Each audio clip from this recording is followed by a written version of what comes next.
Good evening, everybody. Is anybody here? Is it just me by myself?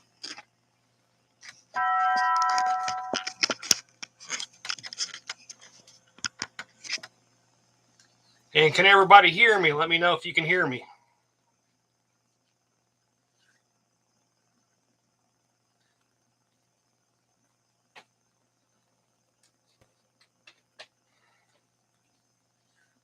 Good, you can hear me. Good evening, Overland Gear Guy. Looks like you are the first person here. How you doing tonight? Utah. Did you guys have any bad storms there? Last night?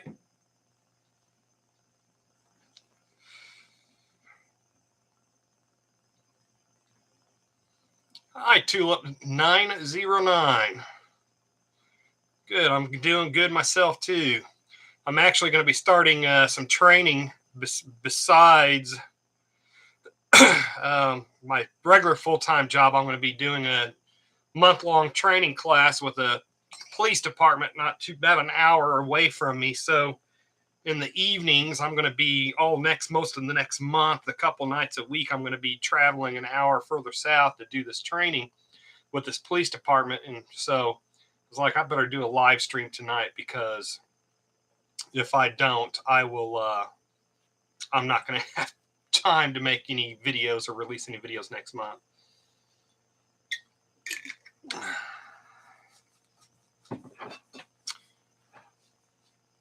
Welcome, Adam from Alabama. So what I'm wanting to do with tonight's live stream is, if you have a scenario like in a self-defense situation, so like, say if you've ever wondered if your neighbor came over and confronted you over a property line dispute, what could you do to defend yourself, and just general questions amongst self-defense like that. So if you guys have any questions on self-defense, especially self-defense law, shoot that question out there. And I hope you guys don't mind. I'm going to be hitting on the vape machine while we do this live stream, but just because I used to smoke, and then I started doing the vaping several years ago. Overland Gear Guy asks, what's the training? It's called a pre-basic class. And it's a class that brand new police officers have to take before they even go to the police academy. And it's a 40-hour class. And it includes physical tactics and firearms, and then law classes and stuff like that. And so, again, this pre-basic class is for brand spanking new police officers. I'm talking like dudes that are just got sworn in, and like I said, they haven't even went to the police academy yet. So that's what I'm going to be doing for this police department. Like I said, about an hour south of here. 556 Media on Telegram. God be with you too. Thank you very much. And so last night we had some pretty nasty storms that rolled through the Midwest here. And we had a tornado touchdown probably just a couple miles, 4 miles south of our house. But I was so tired, I planted a bunch of trees on my bug out property on Thursday, and so last night I was still actually tired from it. And I went to bed early last night and slept through it all. I didn't even realize that there was tornadoes that touched down until I woke up early this morning and checked, got on Facebook and saw all the messages. Overland Gear Guy, you're a former law enforcement yourself. Well, I'm glad you got out of it. So, I'm glad you got out of it. So now I'm kind of a higher level investigator. So no more uniform, no more responding to emergency runs and stuff like that myself. And I'm absolutely loving my new job. John Rice, thank you very much. Hello to Potato Head from Phoenix.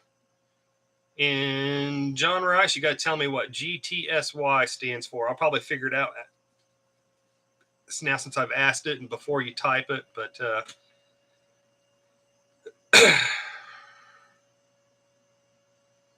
so Adam's still former LEO. Now he's a truck driver and still has the cattle. So good. All right.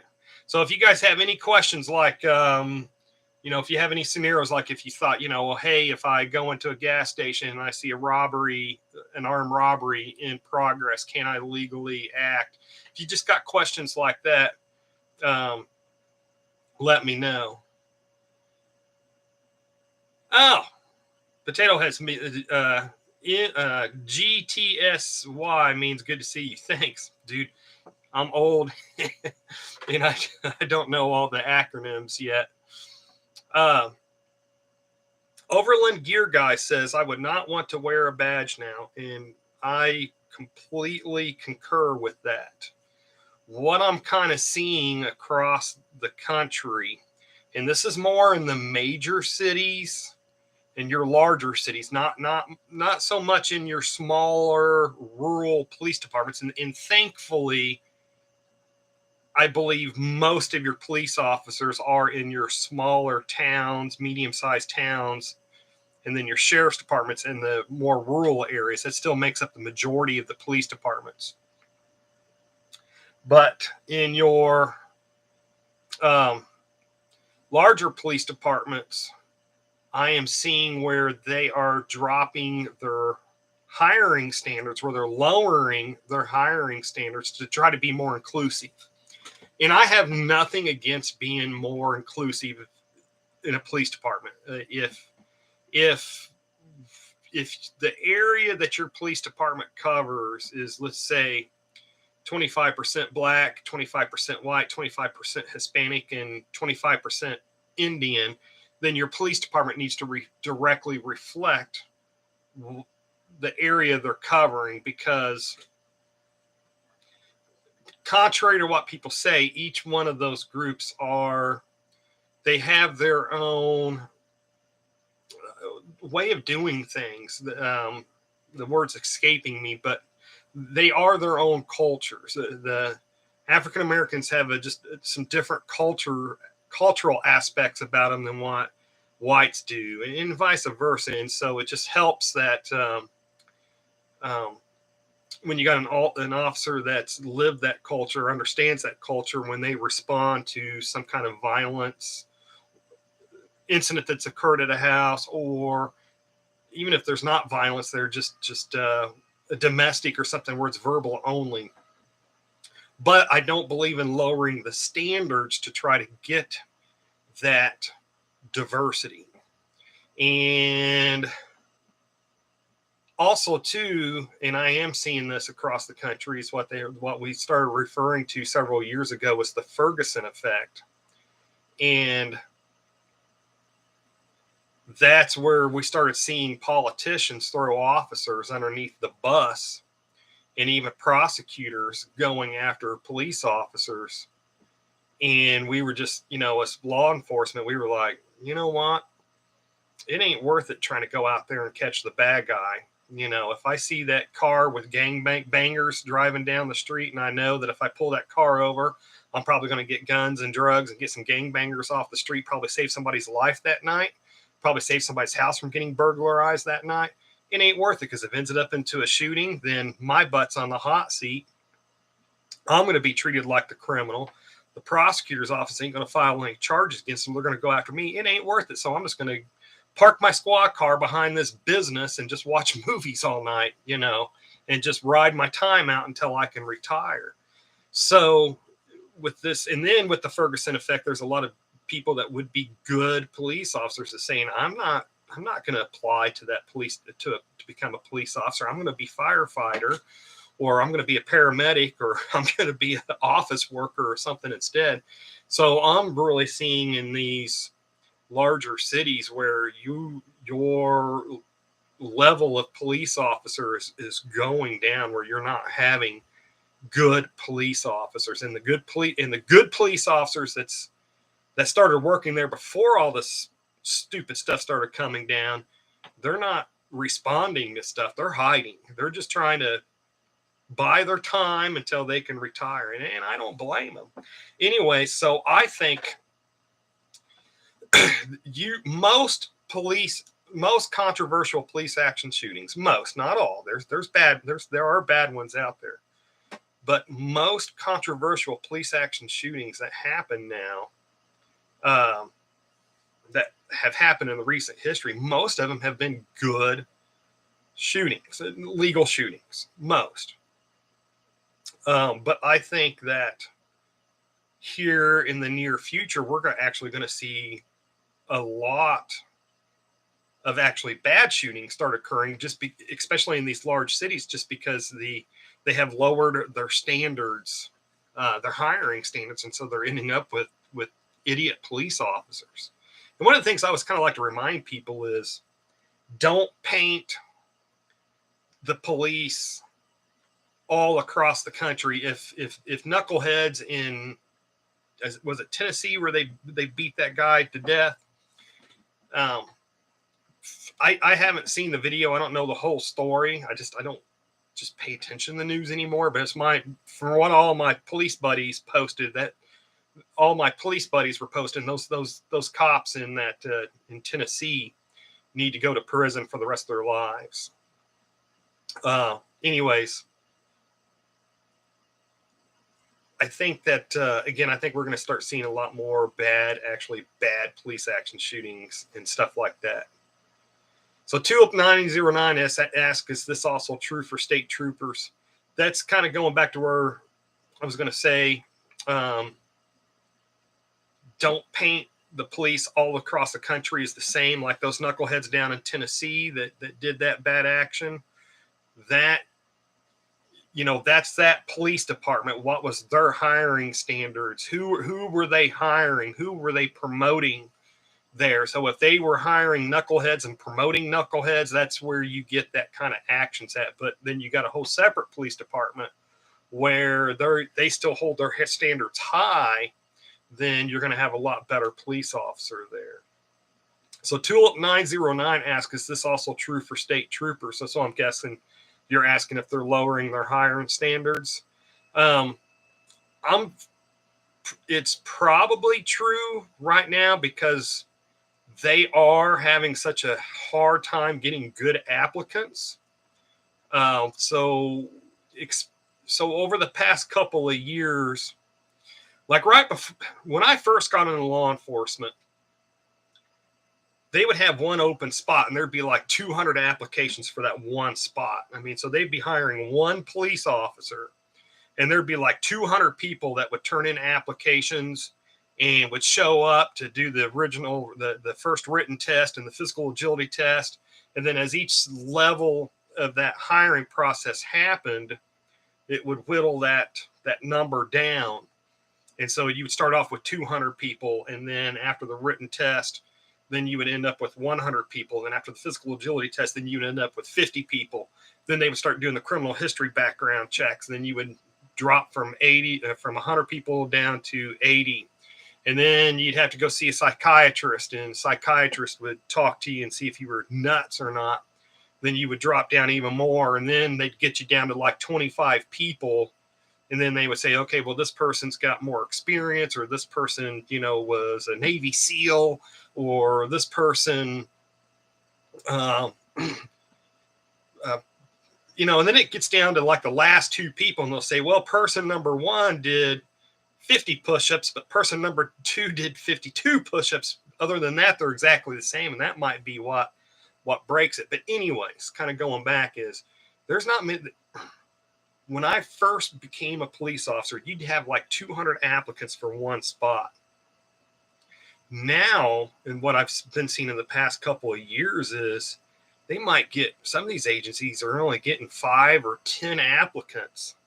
And they're in these 10 applicants, some of these people have troubled pasts or bounce from job to job, or they make them wonder, like, well, are they getting into law enforcement because they actually want to help? They want to actually make a difference in their community, or are they getting in here because they want to be able to have a power trip, you know? And so I've been hearing a lot.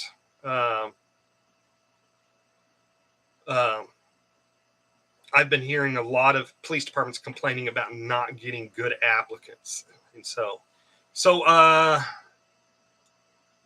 Adam Frederick asked, I am legally allowed to conceal carry in my state. If I carry in a blue state that doesn't recognize my home state, conceal carry, and use my gun in self-defense, what likelihood would I have of getting in trouble for having my legal weapon illegally in a blue state? So what you would want to look up there.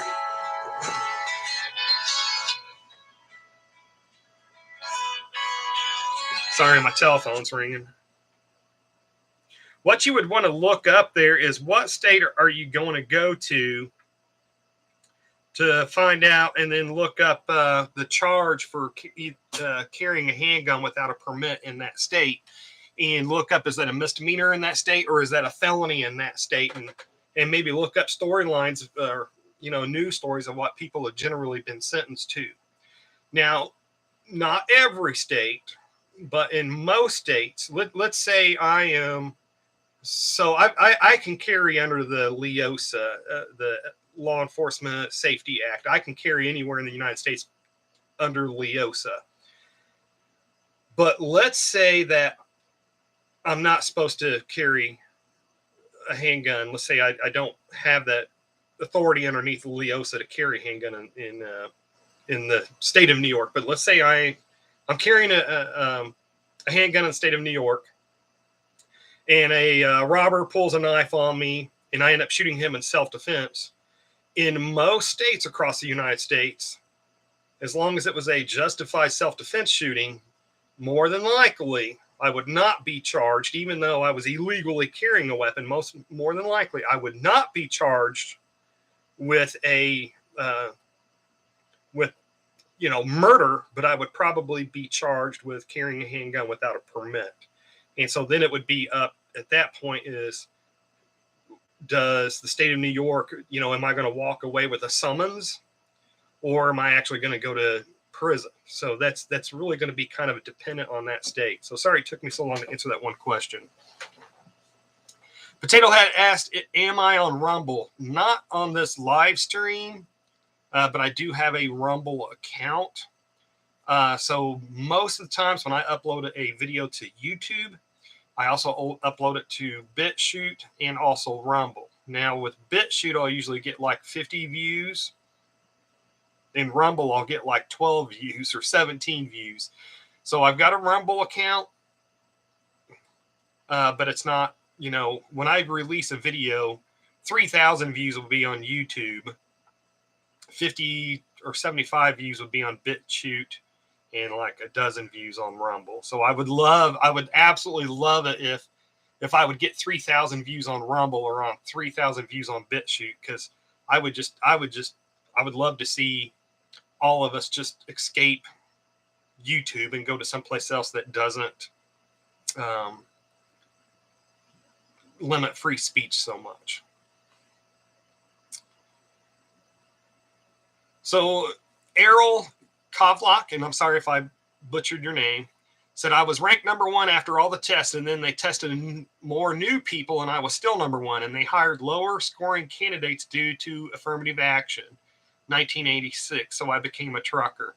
I had seen buddies of mine when I first got into law enforcement. Buddies of mine wanted to go to the larger police department in the area because it paid more. And I'd seen them where they were like, man, they hired this one guy. He actually had a past DUI. Yeah, the DUI was 10 years ago, but they hired this dude that had a DUI over me just because they were trying to make those racial numbers. And that's where I said, I think it's great to have a diversified police department, but it's never good to lower those hiring standards. I'm going to try to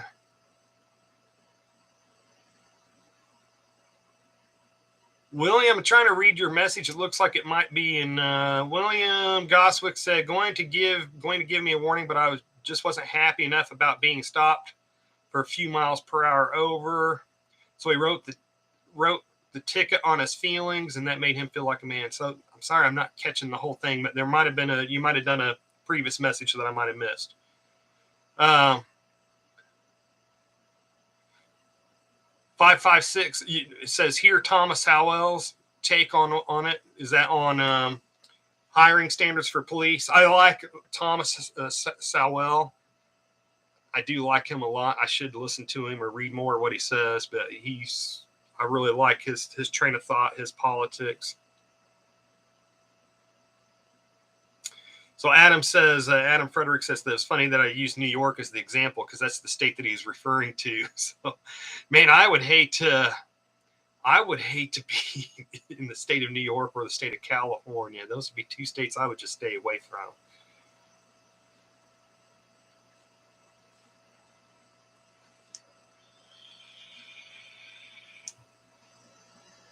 Good, Errol. I'm glad I said your name perfectly. In 556 Media, I'll have to check out Thomas Sowell on affirmative action. And then Jet says, I want 2 pawpaw trees for free, 6 foot tall, planted for me. So pawpaw trees, they have those real long tap roots. And so if you buy them, you're not going to get 6 foot tall trees because the tap root is too long. The tap root to the pawpaw trees. And I guess you're talking about pawpaw, P-A-W. I love pawpaw trees. I got them growing wild on my property. But anyways, the tap root's too long. So to get them 6 feet tall, you're going to have to plant them yourself. So Charlie Kennedy says, I've been watching for a few years, but I didn't catch the video if you made one. But why are you not worried about showing your face anymore? You out of law enforcement? So, yeah, I mean, it's kind of double there. I am still in law enforcement, but I am not I don't work for a local police department anymore. I do higher level investigations. No, and not for the feds either. Be honest with you, I got tired. I got lazy. And I got tired of putting on that fake beard and mustache. So the main reason is just getting tired of putting that on. And I'd be halfway shooting the video and it would start coming unglued and start peeling off. And there was one video where I didn't even realize the mustache was kind of hanging down a little low. And I filmed this whole video because you got to realize if you have a 10-minute long video, the original video you shoot is probably 20 minutes long. And by the time you splice your ums and your word stumblings and stuff like that, by the time you edit all that out, your video probably again started out at 20 minutes long and you edit it down to 10 minutes. And there was one video where I shot a whole video and the mustache was a little crooked and I ended up having to refilm it, the whole thing. And I just like, you know what? I'm just getting tired of putting the stupid thing on. And so I'm just going to let everybody see my ugly face. And if it doesn't crack their computer screens or their phone screens, they can, then they can watch the video.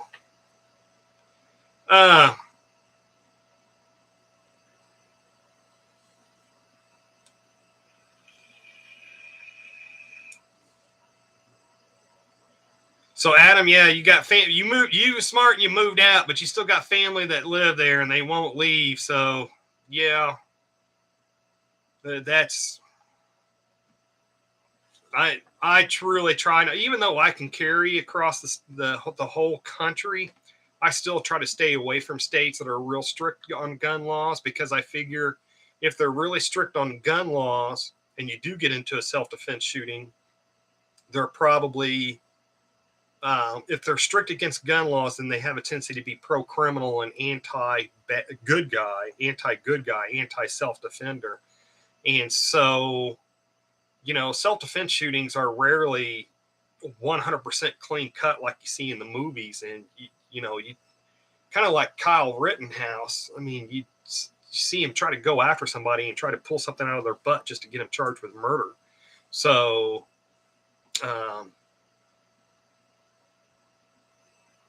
anyways, I try to stay away from states that are real strong. So Jet says, no, you're pawpaws. Hey, buddy. I know, Jet, I'm sorry. I don't understand your comment. So Charlie Kennedy says, what's your opinion on how law enforcement is today, and also why I think that they don't stand up for rights? So I think it's really dependent on what area of the country that you're in. I think that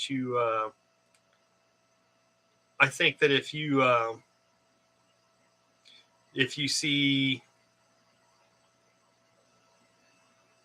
sorry, I was reading the comments at the same time. I'm trying to talk and I can't do that.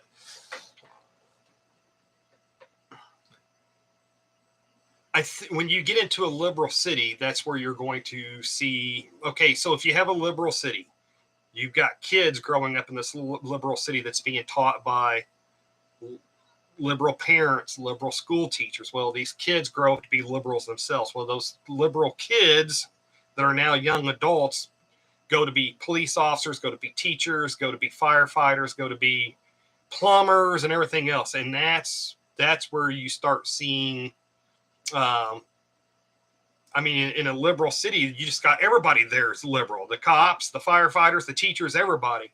And that's where you see where they're not standing up for rights so much. Now, so like I was still a police officer when COVID first hit. And our state, like many other states, said, hey, look, we're having travel restrictions, mask mandates, and this stuff. And all the police departments, not just mine, but all the police departments in the area said, we are not enforcing the masks. We are not enforcing any travel restrictions. This is not, martial law.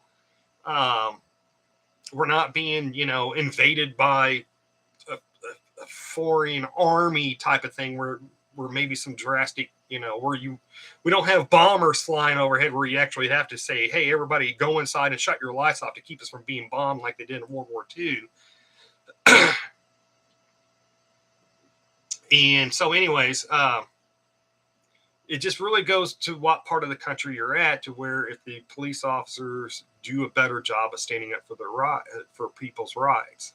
So that's just one of those questions, or one of those things where I said earlier, is don't paint every cop across the country as what knuckleheads in California do. I mean, I've seen the videos of those idiots in California going to those beaches and making surfers that by themselves leave the beach. And of course, all the cops in my area were getting on social media like, what are these idiots doing?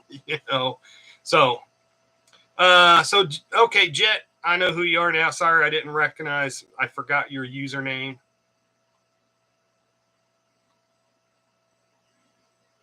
So Jet has actually seen my pawpaw trees, and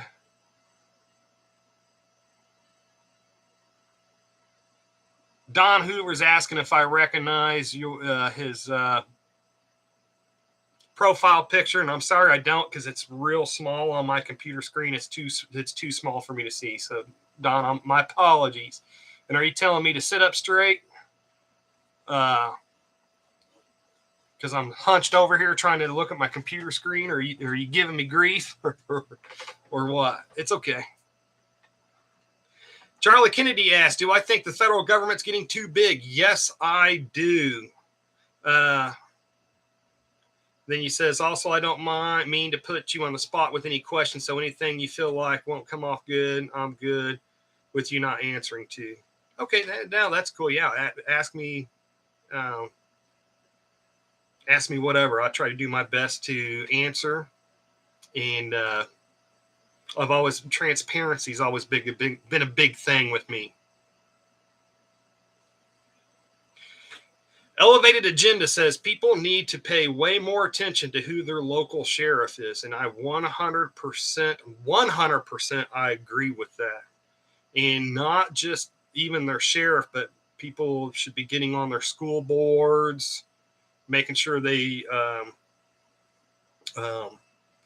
vote, again for, like he said, vote for the right sheriff that's going to do good. That's going to, because I mean, how many sheriffs across the country have come out and said, I will not enforce any, gun laws. I'm not going to enforce, if they was to ban AR-15s or ban 30-round magazines, I'm not going to enforce that stuff. And we see that.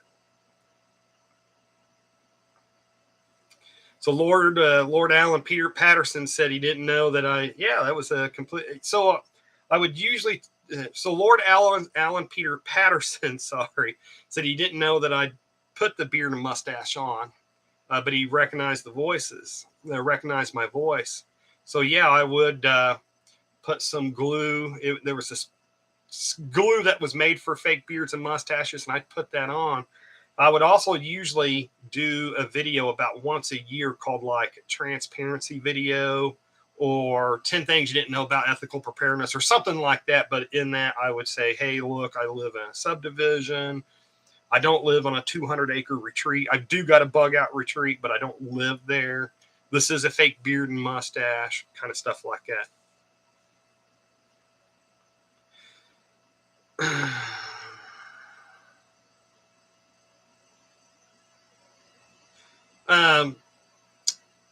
Question, thoughts on these videos? 20 kids jumping one person. What do you do in that situation? Thanks. So that is a question where you want to study and get to learn your state's self-defense laws or your area self-defense laws. In my area, if you've got two or more attackers, two attackers or more, even though both of them are unarmed, two people attacking one person is considered a deadly force incident. I mean, so if I got two people that confront me and they're like, hey, dude, we're going to beat you to death or we're going to beat you to a pulp or whatever, I can use deadly force to defend myself against two attackers. So definitely 20 attackers in my area, but you want to make sure you study it. How about this? In most areas across the United States, if you got 20 people attacking you, you can use deadly force to defend yourself. Because when you have groups of people attacking one person, it's very hard for them to defend themselves by their fists. Number two, they almost always end up on the ground. And then once they end up on the ground, they start getting stomped on and kicked in the head and stuff like that.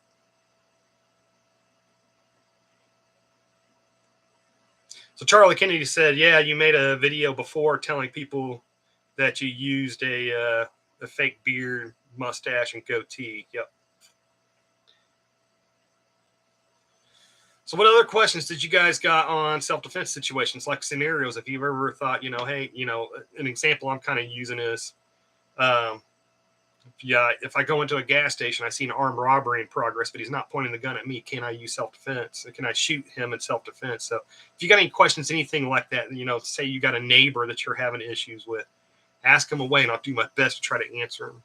Charlie Kennedy asks, do you think we may see a collapse where rule of law won't be in our time? We have never seen a time like that, so it's hard to imagine. I really don't think that we're going to see a collapse where there's absolutely no rule of law, but I do feel like there's a high likelihood, very high likelihood, that we'll go into another Great Depression. One of the things is that the police are paid by taxpayers. And if you got the majority of the people not working, then there's not enough people paying taxes. Then the government, that local government, cannot pay that police, can't pay the police officer to patrol. Now, you'd have your small towns, and if that happened, you'd have your small towns where the local cops would still do patrol, maybe not as much because they'd still have to feed their family. But you get in those real small towns, you would, I think you would still see law enforcement presence. But where I'm getting at is, I don't see where there's be any, like, a complete total collapse of the rule of law. Nothing like you'd see with the Mad Max movies or something like that, but definitely where very, very, very dangerous like maybe the cops only come out during the day, they stay out of certain areas, you know, and then they won't go into certain areas, or if they keep lowering these hiring standards, then you'd have a lot more cops on the pay. So kind of, I can see us becoming more of a third world country. And Jet, tell Rude I said hello. I kind of seen the, I seen your message there. Tell him I said hello. And so Jet and Rude are good friends of mine. They're fellow preppers. We're kind of in the same prepping group. So Racy Casey says, from Oklahoma here, currently living in Texas. What happens if I ever get in self-defense situation as this state has make my day law? Do I get detained for questioning, and do they confiscate gun? So in Texas, almost always your gun gets confiscated after a self-defense shooting. How quickly you get that firearm back will depend on that jurisdiction, that county, and how quickly they finish that investigation.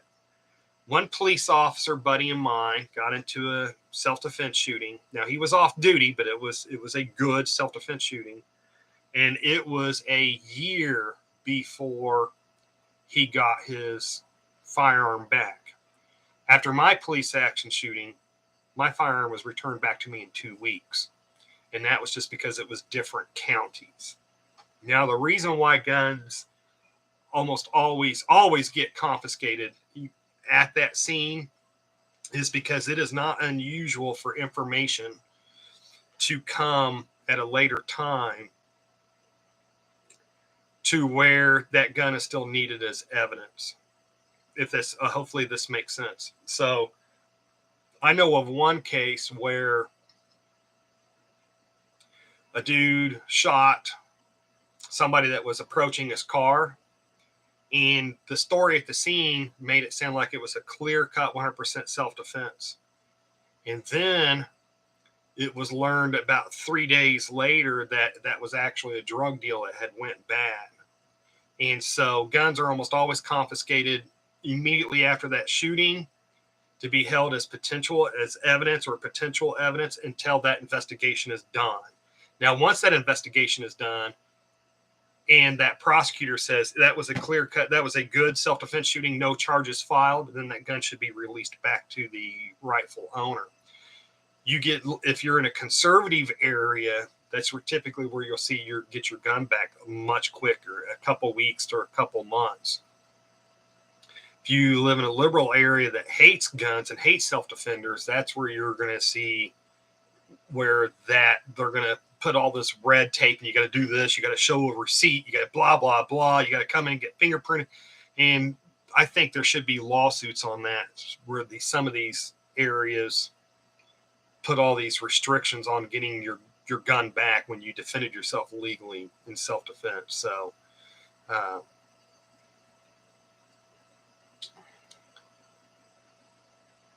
we can try to scroll back up. I want to make sure I don't miss any questions. If I miss a question you really want answered, and if it appears that I missed it, re-ask it again. Okay. So let's see here. I had a neighbor's young adult son get drunk and wanted to fight me, even punched me with what I best describe as a kitten paw. We were all drinking, so training kicked in, and I made distance, and I tried to de-escalate the situation. I was armed. He had access to his arm as well, but at the end of the day, I realized he was drunk, as we all were, and nothing came of it. Later, he apologized and thanked you. Yeah, sounds like you did the smart move, and especially, man. I've not drank in like 10 years, but when I did drink, the one thing I would do is I'd leave my firearm at home, but I would also be careful not to go to places. If I was going to go out and drink someplace with friends, I'd be really careful to go someplace where the chances of me having to produce my firearm or use it was very slim, because you get into a self-defense shooting And if you got alcohol in your system, they're really going to scrutinize your shooting. And even if you don't get criminal charges against you, that civil attorney is going to try to say that you were drunk and try to win money against you in civil court. So there was times back in my drinking days when I would go out with friends where somebody start getting mouthy in a bar, and I would just walk away, because even as a police officer, if cops were off duty and drinking and got into a fight, the other cops would come, and the prosecutor would a lot of times they would file charges against the drunk cops and let the drunk non-cop just totally off the hook, because we were being held to a higher standard. Potato Head says, I'm afraid the unprepared will visit the prepared. I think, if things get bad enough, I think that's a high possibility. Now, I've always thought of this, though. If you think about this, how the government works. How does the government work? That's what you got to think in your preparedness and your planning is, how does the government work? And the government always tries to keep people calm, and can sometimes make promises that may not come true. So if we end up with a Great Depression and a drought and stuff like that, and food is about to become real scarce and people start getting hungry, I can definitely see the government saying, look, everybody relax. We're going to have food. We're going to have water brought in at a FEMA location or something like that to try to keep everybody calm. And so I think now, if you live in a city, this won't help you any at all. But if you have property more out in the rural areas, by the time the people say, well, the government's not bringing in these skids of food, the government's not bringing in these water, by the time that happens, that the people actually realize the government is providing false promises, then they might be too weak to make it from their home all the way out to your rural bug out property, your bug out location.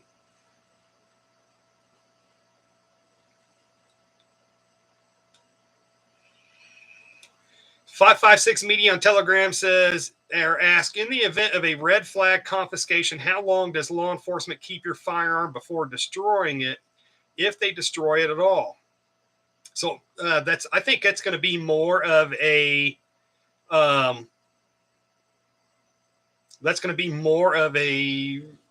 state by state. So it would be hard for me to answer that question. I would say that I've seen law enforcement keep things for years in their property rooms. I have seen it. Now, you might get one agency that rotates things more, but I've seen some where they've had stuff in there for 10 years.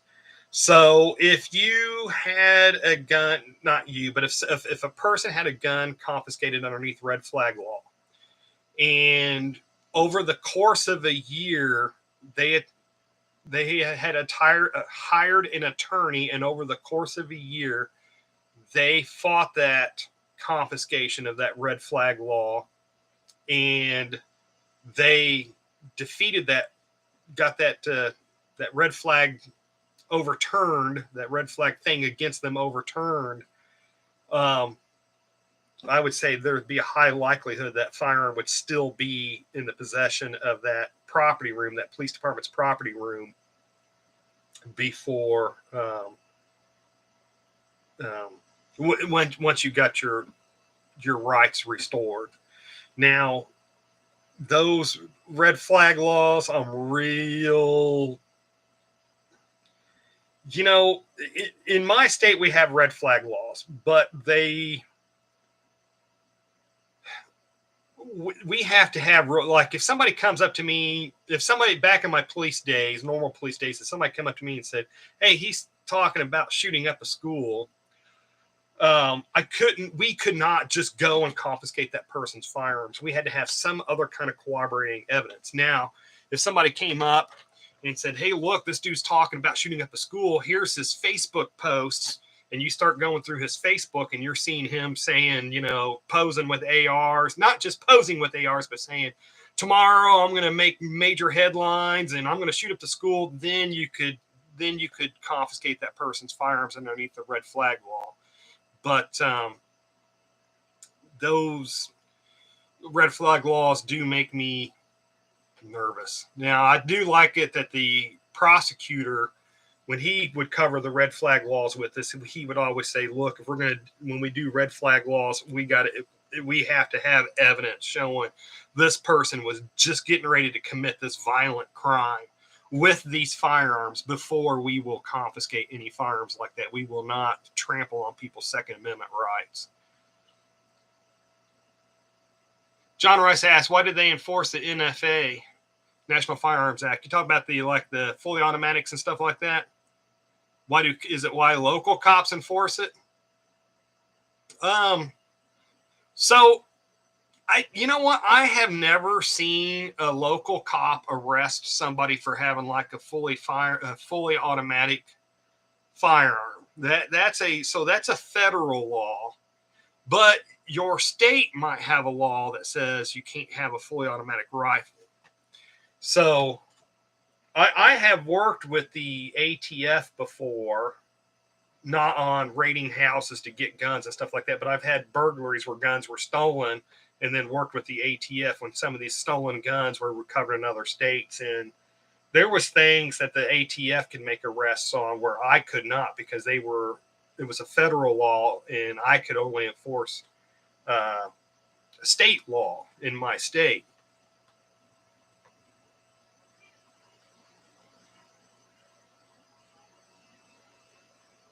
Sicky Rice Cook asks, what do you think about the center axis relook? Does it have its place? I don't. Center axis relock. Does it have its place? I don't know what that is. If anybody can, I'm sorry. I don't know what that is.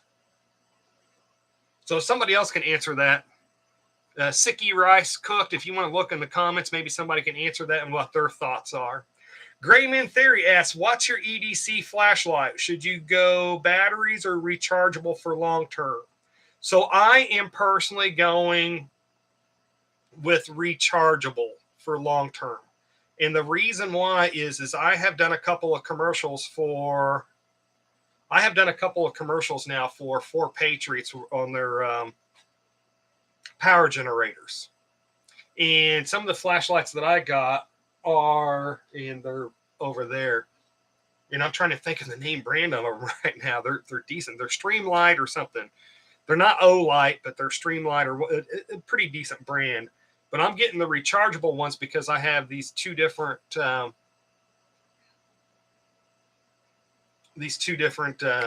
solar generators now that can plug in, where my flashlights are now would plug into the solar generator just like plugging in a cell phone. So that's why I am personally going with rechargeable flashlight. But me personally, I mean, if I had thousands of dollars, which I'm not, Jet can tell you I'm poor, government paycheck, I would have extra batteries on hand, and flashlights that could use either rechargeable batteries or normal batteries. And then I do have actual rechargeable batteries that I could fit into a flashlight like normal. And then I've got the battery recharger. And then I would have the flashlights like I do have also, to where I can plug them into the power generator, the solar generator, where it recharges just like a flashlight. I always like just having redundancy.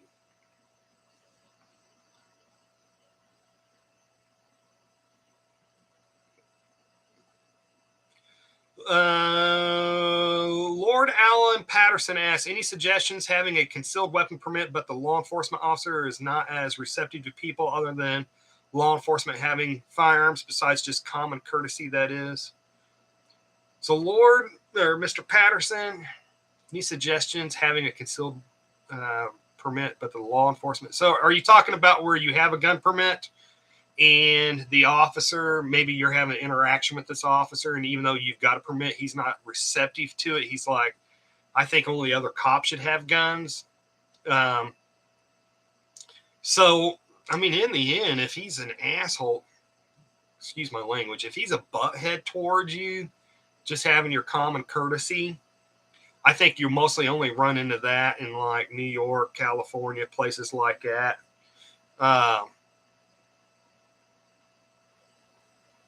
So, I mean, if the guy's a butthead, if he pulls you over on traffic stop or something like that, and you're like, hey, I'm armed, I got my gun permit, and he starts, going off on, well, I think only other cops should have only police officers should have firearms, just be courteous, show courtesy and just let that interaction end where that idiot goes on his way. Because the last thing, as a lifelong law enforcement officer, the last thing I would want to see is only the government to be armed. My belief is that eventually every country where only the government is armed, eventually those people end up becoming slaves to that government. And it's bad enough as us as an armed population. It's bad enough with us being armed. I couldn't imagine if we suddenly all of our guns disappeared. Seth Dom asked, what is a Brady list? I don't know what a Brady list is. I've heard of a Brady indicator. So that was a federal law that was passed decades ago. Because you remember Brady, that was one of that caught a bullet when Reagan got shot.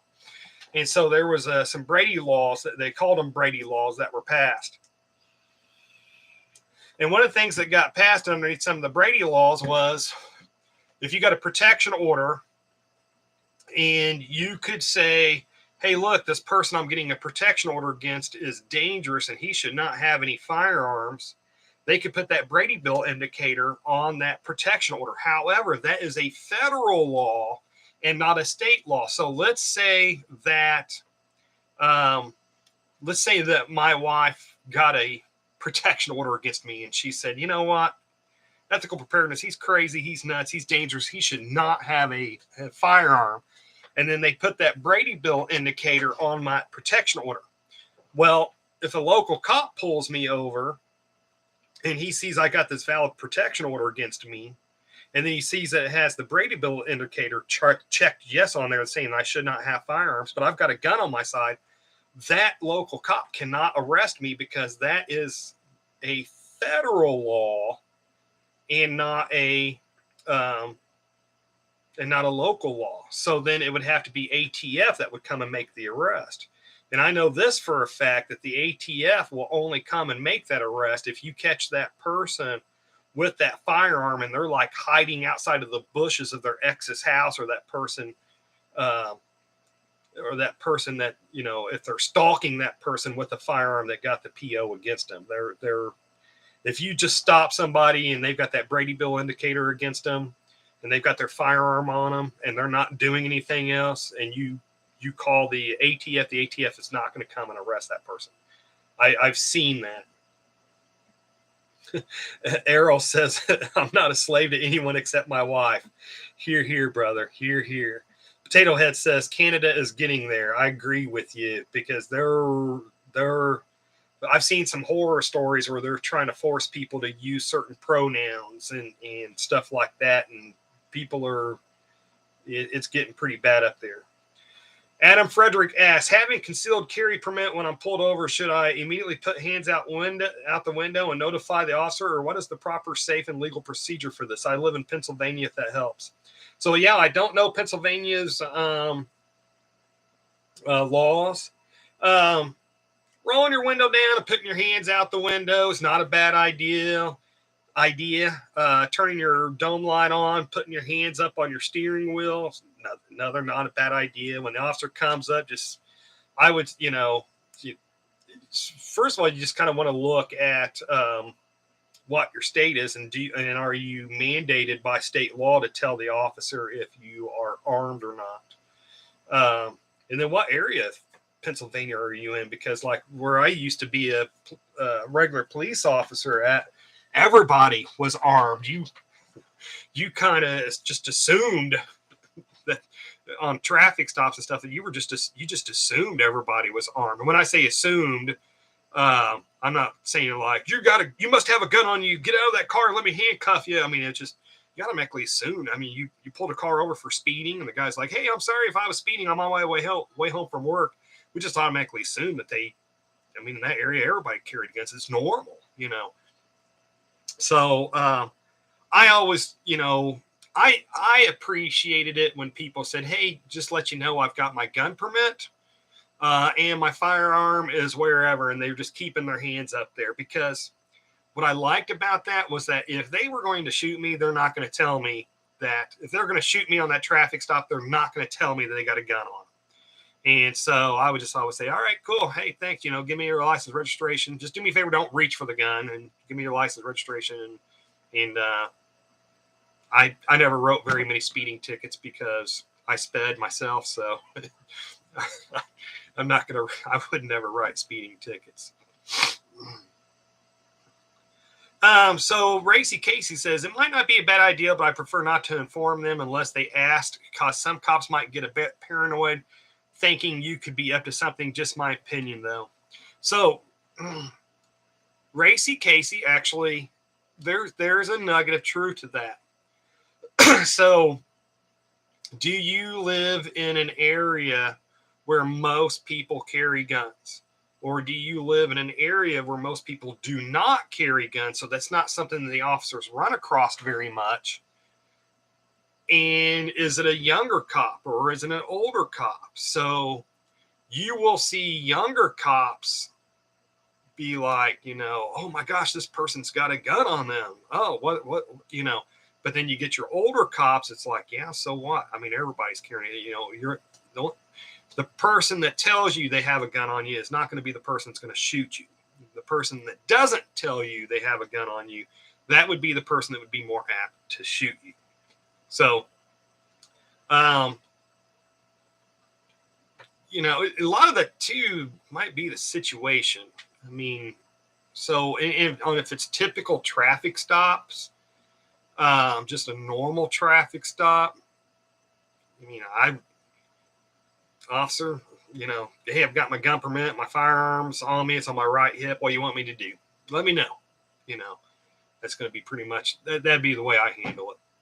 Now I say, hey, I'm not trying to shove my badge in your face, but, I am off duty and I've got my firearm on me. Is the way, that I do it. I don't get pulled over very much.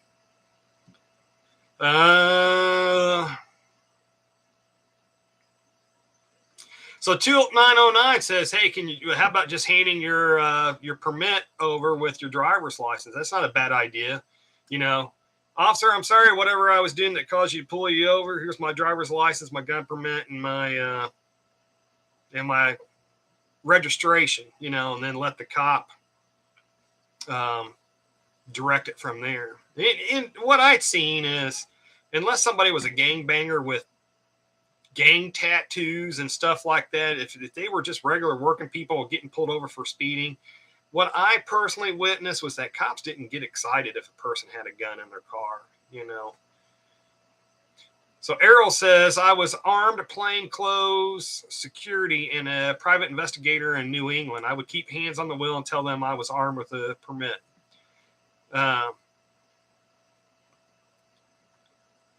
So, hey, can anybody tell me how many people are watching the live stream? I have no idea. There's nothing that tells me how many people are on the live stream right now. 45 people. So what else questions do you have? Anybody seen the news story where Russia is moving tactical nukes to Belarus? Do you guys kind of see that as kind of an uptick in the hostilities, I guess you would call it, or definitely the Cold War growing colder? That's I don't want to say that keeps me awake at night, but it's definitely grabbing my attention and just watching it, because they've not had nukes in Belarus since when the Soviet Union dissolved, and when the Soviet Union dissolved, then Belarus sent the nukes back to Russia.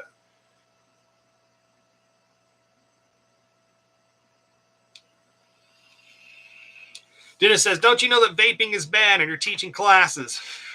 Vaping's better than smoking.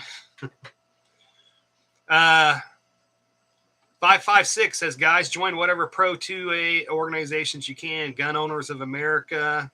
And I don't know what the NA National Gun, I don't know what the other ones are, but most definitely your local 2A organization. Definitely agree with that. Because when you donate money to these organizations pool that, if it's a good, reputable, like Gun Owners of America and stuff like that, they will pool their money together, and they can hire these big shot attorneys that can get this stuff, get some of the stuff overturned. And Gray Man Theory says Russia is trying to rebuild the USSR. And I agree with Gray Man Theory. I think Putin is a bad, rotten despot, but Russia is getting ready to have a population implosion where in a few years, 10 years down the road, they're not going to have the manpower. It might not even take 10 years down the road. It might even be just a couple years away. They're not going to have the manpower to have enough soldiers to protect all their borders.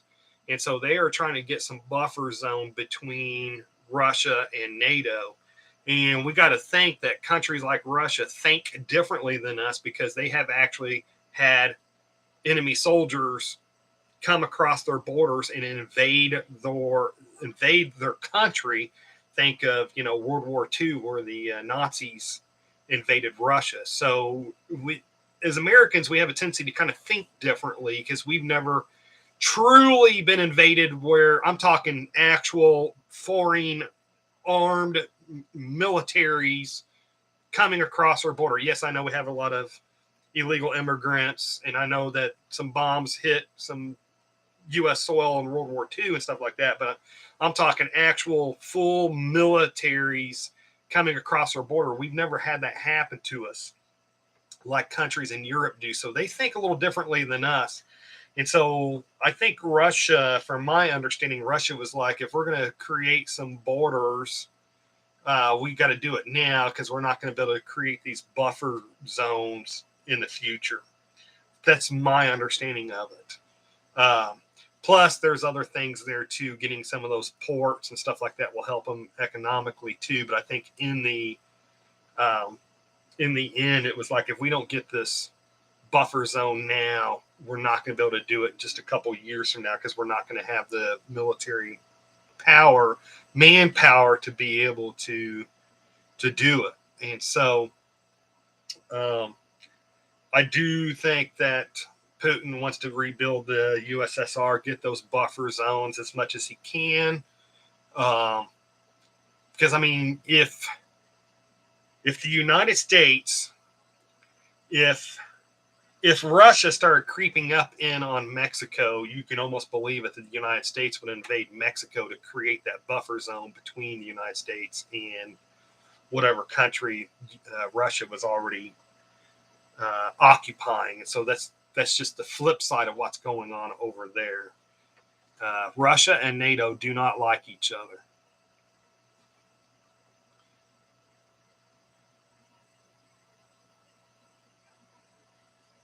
William Acosta asks, how long do I have to wait if I buy a gun with the CCW? That depends on your state. In my state, there's no wait whatsoever. even with or without a permit. No weight whatsoever. J Doe asks, what do you do to stay in shape and train to fight? I got into boxing lately, and I am looking into Brazilian Jiu-Jitsu. I think both of them's great. I take Krav a couple times a week. I wouldn't call myself actually in shape unless you consider round shape. I'm definitely about 20 pounds overweight, and I'm in my early 50s too. But with Brazilian Jiu-Jitsu, I would highly suggest that you do the no gi, N-O-G-I, which the gi is that thick uniform they wear. So I would look into no gi classes, because if you take the gi classes, a lot of those techniques are designed with the uniforms with the thick uniforms that can actually give you something to grab onto. So you want to learn things that are done where that works in t-shirts and stuff like that. And so I think boxing's a great one. I personally, I would probably go more, instead of doing boxing and then doing Brazilian Jiu-Jitsu, maybe do a little bit of boxing, but you don't want to get, you end up fighting like you train. So with boxing, you get so much into that, you're staying on your feet, and you're not wrestling or anything like that. So when you do get into a fight, you might keep staying with those rules of boxing. So, I mean, I'm kind of thinking, leaning towards the end, where I might do mixed martial arts rather than just boxing or just Brazilian Jiu-Jitsu. Go ahead and get them combined where there's less rules there. Less, not completely free, but less.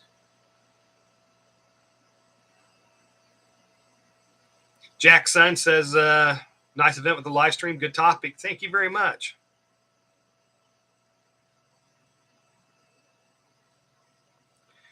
Lord Alan Patterson said, the last 2 times I bought a firearm, I have a state concealed carry permit and should just have to do a quick firearm check, but I have to wait 3 days. Can you speculate what the holdup is? So a lot of that, Mr. Patterson, is what your name is, because when they do those background checks, if you have a name that's common with somebody that's a criminal, then that kind of puts a hold on it. And then it just takes a couple more days, or sometimes I've seen it a couple weeks, where it gets to somebody's desk and they end up saying, oh, okay, this isn't the same guy that's a criminal. So if there's a criminal with a name and date of birth that's close to yours, it might be just somebody needing to confirm that you're not this dude that's wanted out of California or something like that.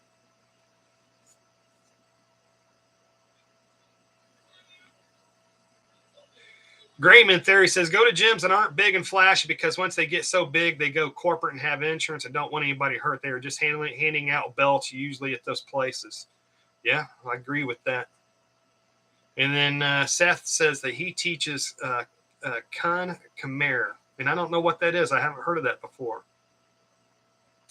Todd Allen. So, Seth, if you could say what Khan Khmer is, and I'm sorry if I mispronounced it, Khmer, you should say what it is and how that maybe be better than some other martial arts, or, if it's better than boxing or better than Brazilian Jiu-Jitsu, or give your thoughts on that, because it can always be something that somebody else can look up and see if there's a school nearby.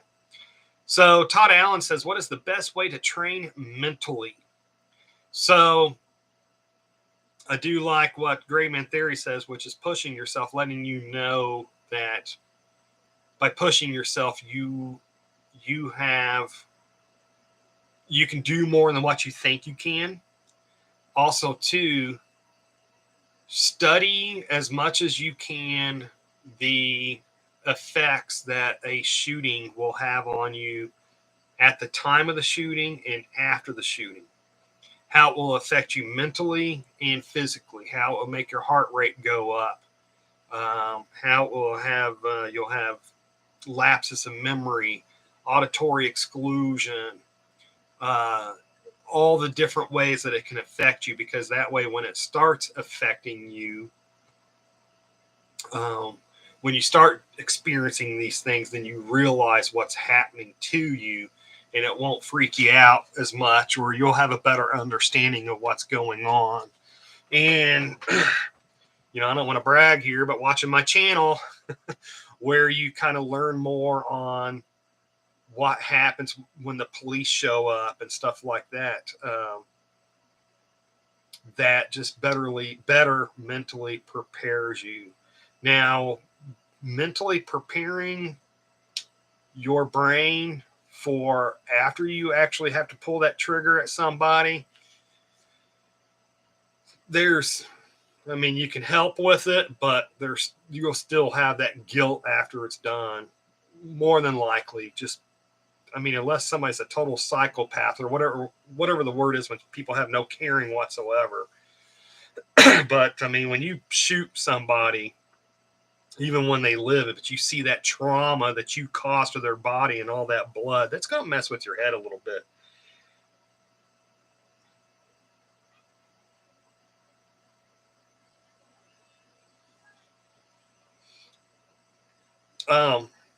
So that was one of after the police action shooting I was involved in, you know, the guy lived, which I'm very glad of, but that whole thing that occurred made me say, you know what, there's a lot of malarkey, and I see a lot of what would be otherwise good firearms instructors that could outshoot me any day on the range, but I see them Monday morning quarterbacking different shootings that happen, that, you know, that's on the internet, and I see them Monday morning quarterbacking, and like, well, if the person just trained more of this blah blah blah, you know, if they did more simulation rounds, blah blah blah.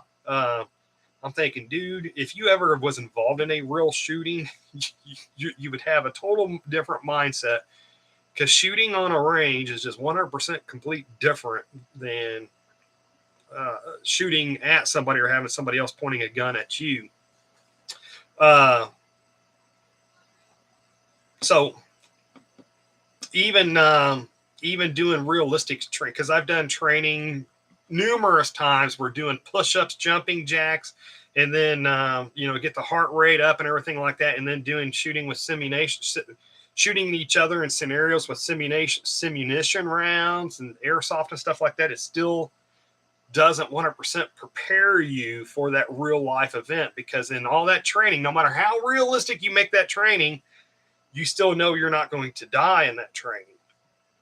But when somebody's actually pointing a gun at you, a bad guy's actually pointing a gun at you, and your body just goes through this huge reaction, it's hard to really prepare for that. Jet says, review on hospital visit after shooting. You asking me to review that now, or are you telling other people to review the video that I did back about going to the hospital after a shooting? John Gilliam says, I have a question. I was at a store, just pulled up and got out, and a person walked out of the store pointing a gun next to the store 20 feet. I don't understand. I have a question. I was at a store, just pulled up and got out. A person walked out of the store pointing a gun next to the store 20 feet. So you saying you just pulled up, you got out of your car, a person walked out of that store, and then that person that walked out of that store started pointing a gun next to the store 20 feet. Where was he pointing the gun at? Was he pointing it like at the brick wall of the store? Was he pointing it at somebody else? Was he pointing it at you? So I'm sorry, if you could clarify a little bit. What are 556 Media says, what are we trying to promote is hashtag project Johnny Appleseed. But a commenter, I feel, have it a more catchy name, Guerrilla Guarding. Plant food sources everywhere. You are purposes to. Yep. That's what I'm doing with my property. Jet and Root has been there.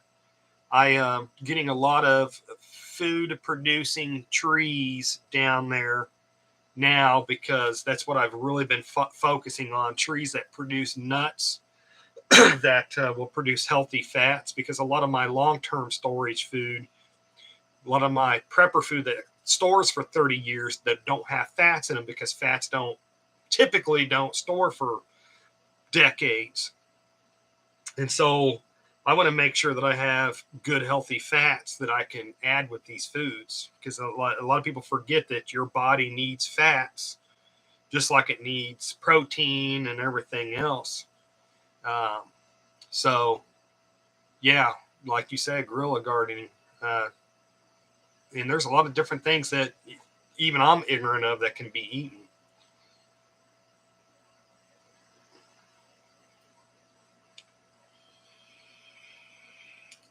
556 says, promote a de-escalation of violence during hard times, plus grants us all food sources when the government keeps food from us.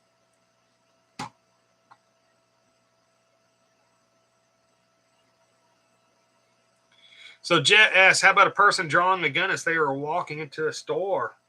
I mean, that's so usually in the couple of seconds that it takes for somebody to draw a gun. So, Jet, let's say that you're already inside the store and you don't know me, and you see me walk in the store. I go on aisle 3, and I'm in the pop section. You see me draw my gun out. What am I doing with that gun as soon as I draw it out? Am I tucking it and looking like I'm getting ready to run up to the register with it to do a robbery?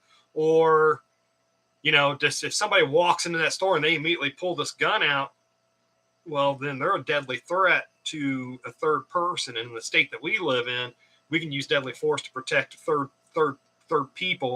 persons, just the same as protecting ourselves. So if I was in line at a gas station and some dude just runs in, doesn't say nothing, just runs in and just pulls a gun out like that, he's going to be target practice.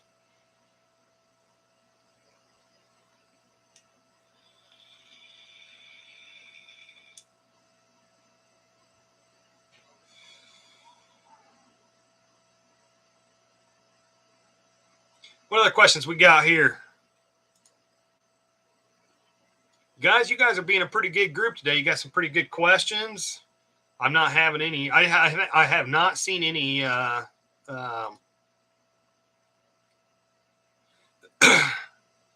anybody spamming or anything like that.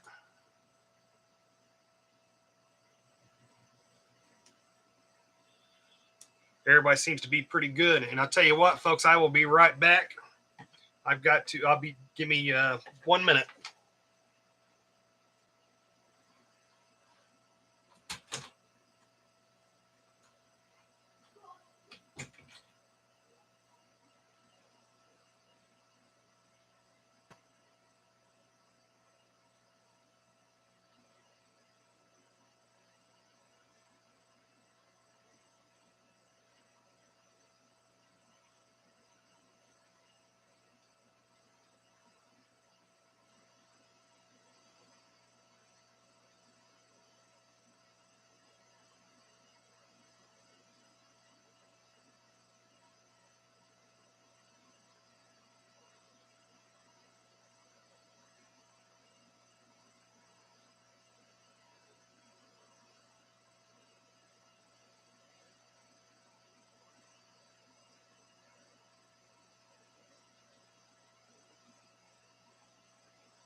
How many people did I lose when I got up and left? My apologies on that. I had to use the restroom. I drank a couple bottles of water before starting the live stream, and I had to go.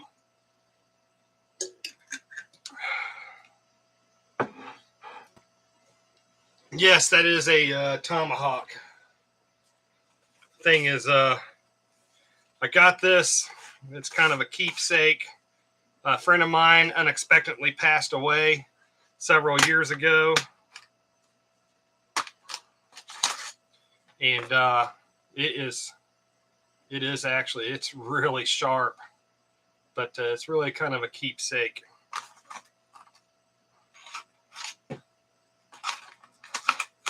So I'm actually wanting to do a video in the future talking about training, realistic training, because when I've done videos in the past about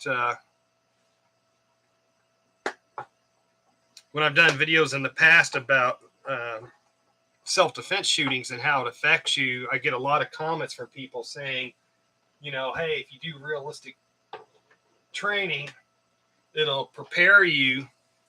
And I think a lot of people falsely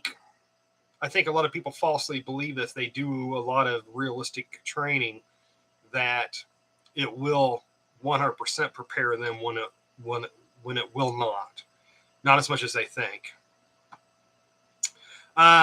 Elevated Agenda says, are knives looked upon as badly as some of the rumors say? In areas packed with people, church, line of store, etc., I would be exceedingly hesitant to use a firearm. I don't understand your question. Are knives looked upon as badly as some of the rumors say? In areas packed with people, such as a church or something like that, I would be exceedingly hesitant to use a firearm. I completely, I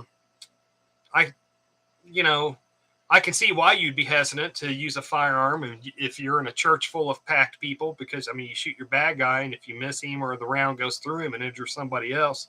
So, but, you know, how close are you? Because you got to be close enough to that bad guy to use your knife, so you got to be within arm's reach of him. So I always think it's a good idea to have both, because if there's some distance there and you've got that shot, then you can take that shot. Especially once bad things happen, people have a tendency to hit the ground. So if you're outside of your arm's reach, then you can shoot him. If he's within your arm's reach, then you might be better off with a knife if he's that close to you, where you can stab him. So I always like to carry both on me, typically, my firearm and a knife, just because having those options.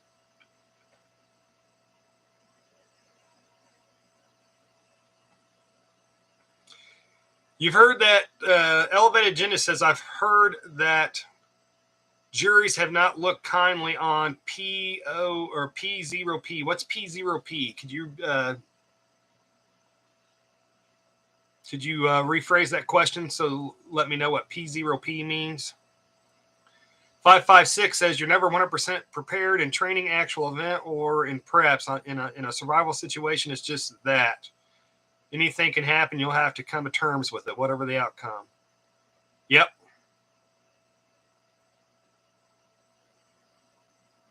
I 100% agree with you. You're never 100% prepared. And that's my thing with training.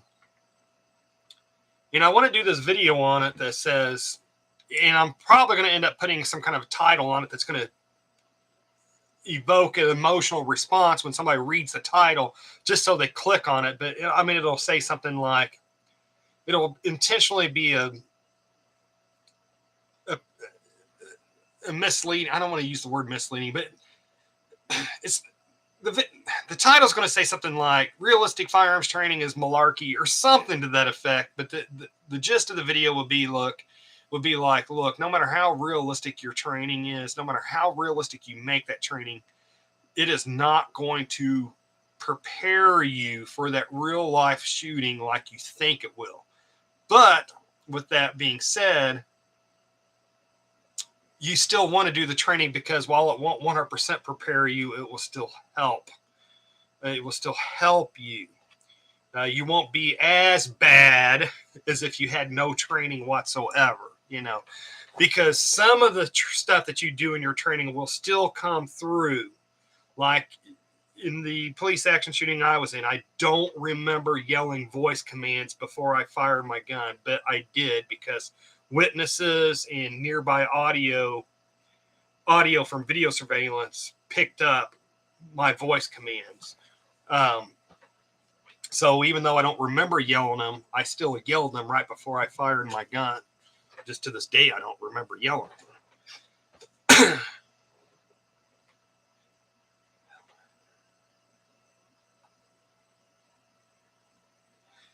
So, Elevated Jenny, you're asking, I've heard that juries have not looked kindly on POP, pictures, video of knife wounds. Oh, so you're saying that if you get charged, if you used a gun, if you use a knife to defend yourself, and if you get charged with it, and this is what I'm hoping you're asking, is that they, if they show pictures of the knife wounds to the jury, that it might think less of you. I mean, it could be.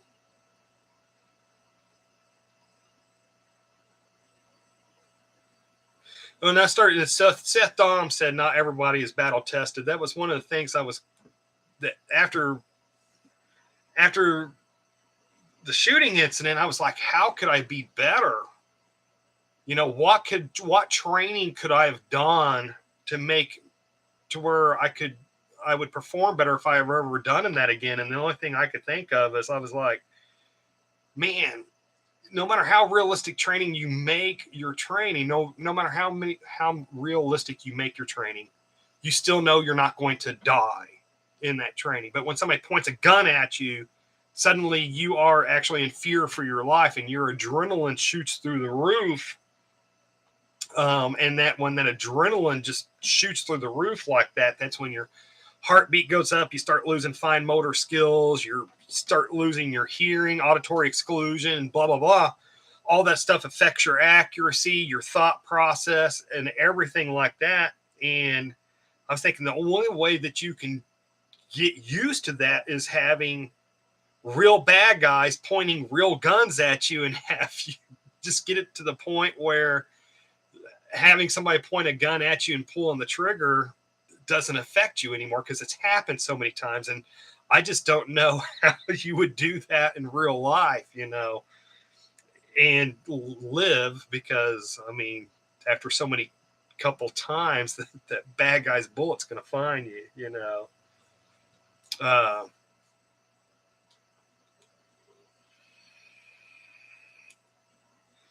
Grayman Theory says, what would be the best place to get survival seeds? Well, you know what? I'll tell you this. My belief is that most of these seed companies are getting seeds from probably just a handful of different producers. They get the seeds, they repackage them, and then they ship them to you. So probably a lot of the seeds that you're going to get is probably from a handful of different seed manufacturing companies. Now, M.I. Gardner, Michigan Gardener, M.I. Gardner on YouTube, him and his family save seeds of stuff that they grow on their company, whatever. So he seems to be really trustworthy. So Gadianton X says M.I. Gardner. And he also says the farmer store. So those would be two places I would check out. But here's a big thing about survival seeds. So you want to definitely make sure that they are heirloom seeds. And the great thing about heirloom seeds is, you know, as long as they can grow in your area to begin with, when you grow heirloom seeds and then you save the seeds from what you already grew, and then you replant those seeds again the following year and keep repeating that cycle, you keep saving the seeds, replanting them the next year, saving them. That plant, those seeds are getting more and more adopted to your environment. Like, or do you have a drier environment? Is it wetter? You know, etc. Stuff like that. And so not only do you, and I'm probably preaching to the choir, you probably already know this, once you get those seeds, you actually want to start planting them and saving the seeds yourself. That way you always have seeds that are only like about a year old, and they're more adapted to your growing environment.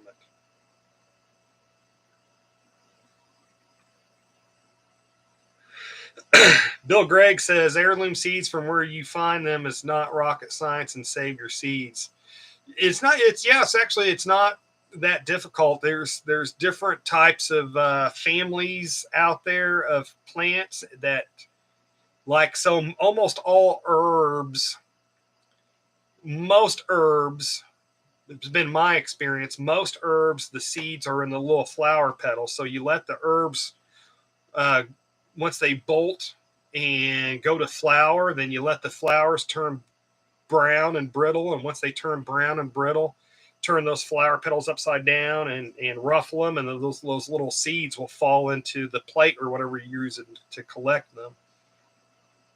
Tomatoes, squeeze the pulp with the seeds in them into a thing of water, stir it for a couple of days, stir it a couple times a day over the course of 3 or 4 days, and the pulp will dissipate into the water. The good seeds will float to the bottom. Then you dry the seeds out, and then you plant them next year. So I'd say getting those heirloom seeds. And I wouldn't buy, I wouldn't necessarily buy, I would not buy something that said survival seeds on them. The main thing I'd be looking for is that they were heirloom seeds, and then planting them and then saving the seeds myself, so that way they're more adapted to my growing environment. And as Jack's son says, yeah, you definitely want the non-GMO seeds. And 556 Media says growing environment zones are needed to know when guerrilla gardening. Most definitely, because you definitely want to know if you're going to plant something, you want to know it's going to grow in your area. So John Rice says, well, first Tom M. Hey, Tom, how you doing? I didn't even see that you were on here. John Rice says, put local soil in with the potting soil to start the plant. So I actually don't even, when I start my seedlings indoors, I don't even get potting soil. I just get dirt that's out of my garden in the little nursery pots, and that's what I start my seedlings in. I don't even get store-bought potting soil to start my seedlings in. But if you do use it, just to give yourself a little bit more of a boost there to getting your seedlings to sprout, that mixing that potting soil in with your dirt that's in your garden is I think is a good idea. Gaddy Anton X says there are a few good seed exchanges online. That's a good point. I forget about that. You know, if you really get into something, like I'm going to start doing grafting this year, where I've got a lot of wild pawpaw trees on my bug out property, and pawpaw trees are kind of weird. They're not self-pollinating. And pawpaw trees will do sucker roots under the ground. So if you got a pawpaw tree, that pawpaw tree will have roots that will produce a sucker tree next to it. Well, these two trees are related, so they cannot pollinate each other. And so I've got a couple of groves. Well, Jet, there's that stand of trees right behind where we shoot at. That's a little pawpaw grove there, but they don't produce any fruit. And I think that's because they're all related trees. And so I'm going to graft some scions from unrelated trees onto those trees, because those trees are already, you can tell they're already like 7 or 8 or 10 years old, but they're just not producing fruit. So instead of planting an unrelated one there, which I've already done that, but those might take 5 or 6 years before they start flowering to get the other trees to flower, to actually produce fruit. So I'm going to try grafting so that I get those unrelated pawpaws there. And because they're grafted from pre-existing trees, they'll they should flower the first year, if not definitely the second year.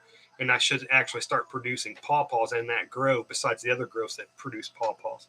Anyways, that's kind of going with the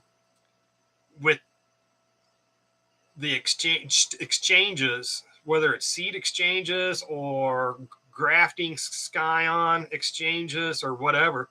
If there's some kind of something that interests you, you can almost always find an exchange, probably local, or if not, at least that you guys can mail back and forth to each other.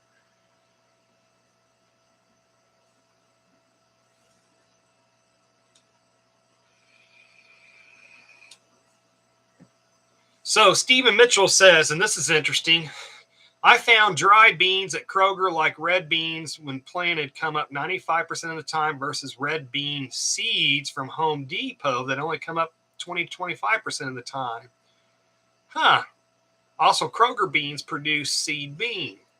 Okay, so that's interesting. So Mr. Mitchell has had better luck with buying the dried beans from Kroger and just putting those dried beans in his garden than he has actually buying what's intended to be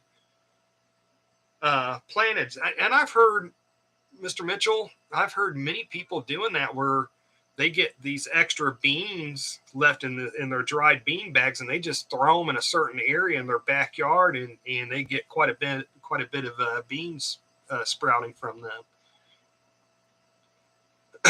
So 556 Media only on Telegram says grafting is interesting. I haven't tried it. This is going to be my first year. I've been watching videos on grafting. I've bought some pawpaw scions to do this year again. So I'm going to be finding some pre-existing pawpaw trees that are several years old that I think needs where they're not related trees. And I'm hoping, but it's if you've ever seen where they sell trees where one tree can produce plums and apples and peaches or some kind of variety of fruit like that from one tree, that's where they have grafted. They had a root stock, so they had some kind of a tree, maybe an apple tree. They cut it off, and then they graft on these, one branch that will end up growing plums, one branch that will grow peaches, and one branch that will grow apples.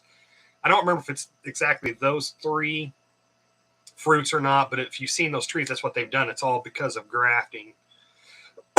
So, and let's say if you've got an apple tree at your bug out property, and this apple tree is just producing kick butt apples, and you see that tree is starting to die, or maybe a storm blew that tree over, and you're like, oh my gosh, this tree produced bunches of delicious apples. You can cut those tree limbs off, some of those limbs off, stick them in your refrigerator, and come the next spring, then you can find another apple tree, cut off a tree limb, and put that scion from the apple tree that fell down, and now that branch is going to make those same kick butt apples that your original tree did. I don't know if I explained that right or not.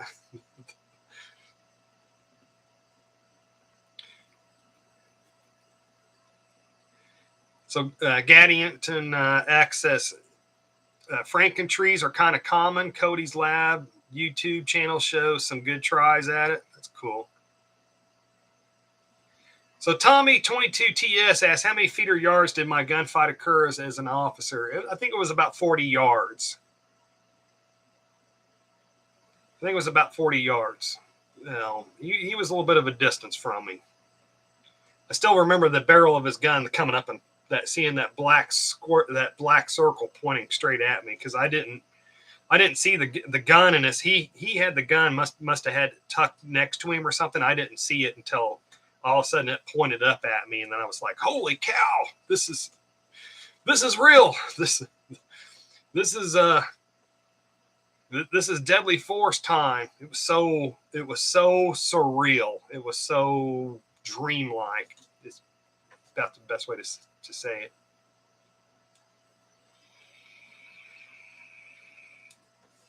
How many people am I at 41 people? I think I just found out. I think I just learned how I can.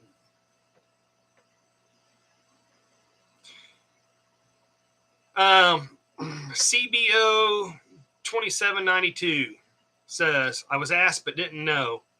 What happened if a person with their family in public and he or she were concealed carrying as a felon but stopped a mass shooter or used it in a lawful self-defense scenario? So very good question. So he asks, if a person's a felon and he's concealed, that person, he or she is concealed carrying, and then uses that firearm in a legal way. So that's really going to vary. That's really going to depend on the situation. So the first thing we have to remember of is if the police make the arrest, the police don't have the final say if charges get filed or not. The prosecutor, the elected district attorney or elected prosecutor, wherever they call it in your area, has the final say.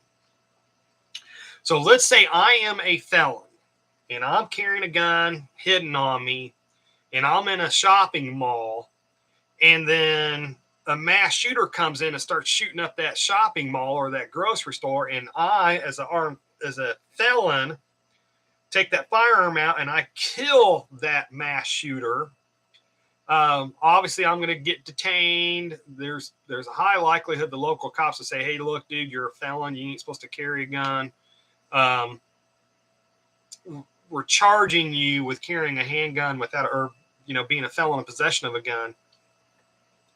Well, then it's going to be up to that prosecutor if he's going to file or not. Now, that prosecutor is an elected person. If he thinks it's going to make him look bad, if my face is all over the news, ethical preparedness felon saves the lives of hundreds of people, that prosecutor might be hesitant to file charges on me. Now, if I only shoot that bad guy in self-defense and it's illegal shooting, and all I'm doing is saving my butt, then the prosecutor still might charge me not with murder if it's a justified shooting, but the only crime I committed there was carrying a gun while being a felon.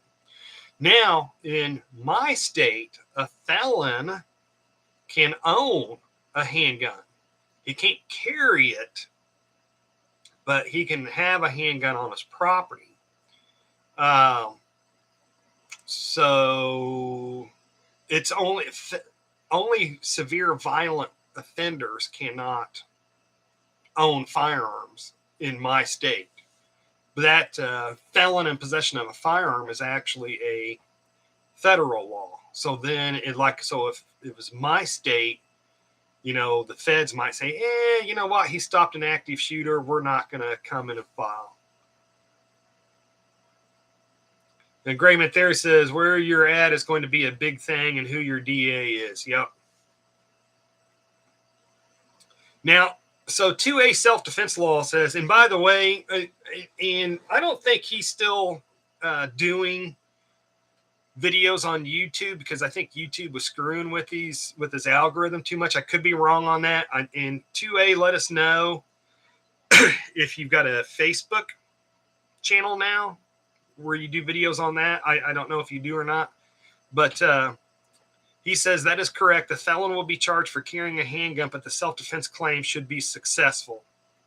So what he's saying there is, if you do a justified legal self-defense shooting, then the only crime you actually committed was illegally carrying that gun. Therefore, that's the only thing you should be charged with. Now, I did have one person that showed me, and I don't remember what state it was, that said that a self-defense claim can only be made if the person is legally carrying that weapon.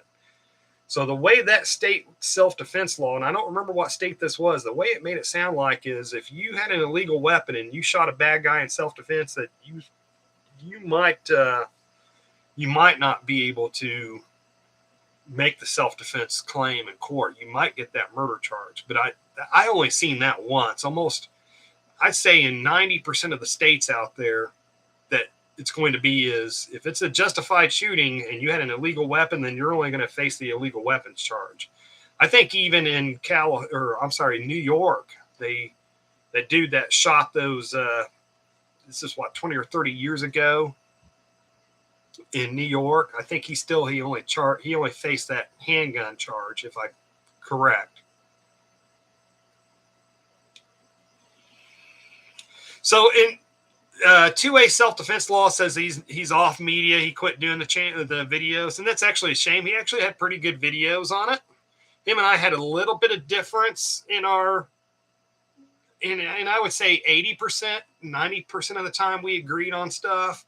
We had a few small, I don't want to use the word disagreements. We had a few small things that we disagreed on with self-defense law, but he's also from a different state. I'm from a different state. I also, I think in his state, you guys had the duty to retreat law, whereas in my state, we have the stand your ground and castle doctrine. So there might be just our differences in opinion just might be because of where we're geographically located at. So John Rice asks, do they enforce federal law or not in the states? So local law enforcement cannot enforce federal law. Only federal police officers can enforce federal law. Now, they do have what they call task force officers, where that work at a local police department, but they get sworn in by a federal agency, but they're usually in special units. So let's say the DEA, Drug Enforcement Agency, there's not enough federal officers to enforce federal drug laws across the whole United States. And so what they'll many times do, because, let's say the DEA has an area where there's a lot of drugs that are being made, let's say prescription drugs that are being made illegally and being shipped across the country, then the feds, maybe if they work so much with a certain agency, they might swear on some of these officers as task force officers. And then because that officer, even though he's a local cop, he's sworn onto a federal agency, then he can make arrests on federal crimes. But your average state cop, your average local cop cannot enforce federal law. Now, but there's a lot of times that state law and federal laws will almost mirror each other.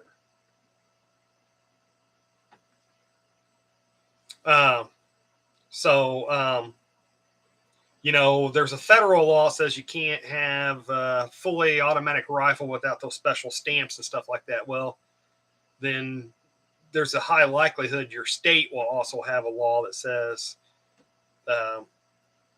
you can't have a fully automatic rifle unless you have a federal stamp, something to that effect. So why don't you tell me does your state, does it have a duty to retreat or stand your ground? Why don't you tell me, you don't have to say what state you live in, just say, in my state, it's duty to retreat, or in my state, it's stand your ground. In 2A self-defense, I'm kind of interested, do you support duty to retreat, or do you support stand your ground? And I think my comment section here might be kind of lagging for a second here.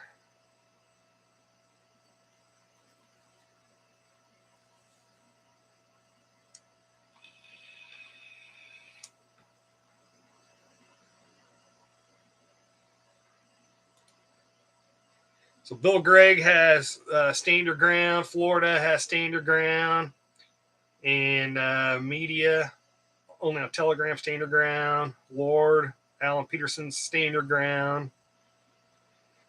I'm a big supporter of stand your ground. Now, with having said that, I'm a big supporter in the law saying that you have no duty to retreat. But I think that as a person, you should try to retreat if possible. But I'm always afraid of a government official telling you that you have a duty to retreat, because when you are in that situation, you feel, you sense that urgency, you sense that fear, you actually know how close that person is to you. Whereas, so I think you would be the person that had to shoot in self-defense. You would be a better judge is if you could have retreated or not. I don't like a shirt or tie. I don't like a person that's in a shirt and a tie in an office the next Monday morning judging you if you should have retreated or not, because that person that's in that office that's drinking their cup of coffee, they're able to read that report or reread it again, and they're not feeling that same fear. So 2A self-defense said he supports stand your ground because it's subjective, and how are you going to disprove a negative? I completely agree. He says he supports duty to retreat in this theory that it's something that you should try to do anyways. So I think him and I are pretty much in complete agreement of that. You should try to retreat if possible, but I don't think that you should be mandated by law to retreat. Because my biggest thing is that the person that's going to make the decision if you should have retreated or not, if you live in a duty to retreat state, they're making that decision. They are in that comfortable office. They're not feeling the urgency, the fear for your life like you were at the scene. And I don't like that. I think that in a perfect world, the only people that would sit on a jury on self-defense shootings would be jurors that had been involved in a self-defense shooting themselves. I've always thought that people that should judge police officers and use of force should always be at minimum somebody that's professionally fought, or somebody that's been in actual real knockdown. I'm not talking about schoolyard fights, but real knockdown fights with complete strangers. That's going to be the only type of people that's going to even have a clue about use of force and or shootings.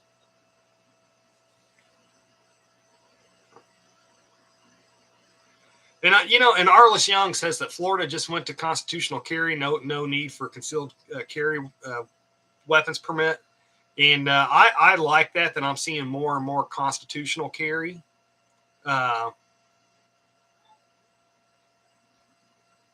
I'm happy that I'm seeing more states adopting constitutional carry. And if you notice, so my state not too long ago went to constitutional carry. And as it was advancing through our government and looking like it was going to pass, of course, the anti-gunners were saying, oh, it's going to be like the Wild Wild West down there, bodies everywhere if this passes, and just really hyping it up. And really nothing's changed. Now, there's been more homicides in the bad neighborhoods between the gang members, but I mean, I think there has been an uptick in those kinds of shootings. But I mean, hey, that's bad guys killing other bad guys. So, but yeah, I'm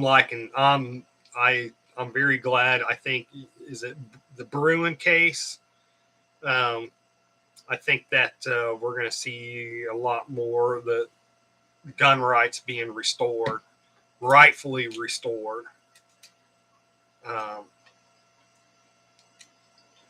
I personally don't think anybody should have to have a tax stamp to own a fully automatic rifle. I think there could be a simple law that says if you're a violent felon, not just a felon, but a violent felon, that you can't own a firearm or carry a firearm, or, if you're going to commit a crime, then you can't carry a firearm. They could have a couple simple laws like that, because we know bad guys don't follow laws. Muhammad Anwar, greetings from Egypt, the power of knowledge. Hey, welcome. Let's everybody say hi to Muhammad from Egypt. How's the weather over there in Egypt right now? Here it is 43 degrees and pretty chilly and slightly rainy. So it's the weather here is not very good. 556 Media only on Telegram. The Wild West was never the Wild West as Hollywood depicted. I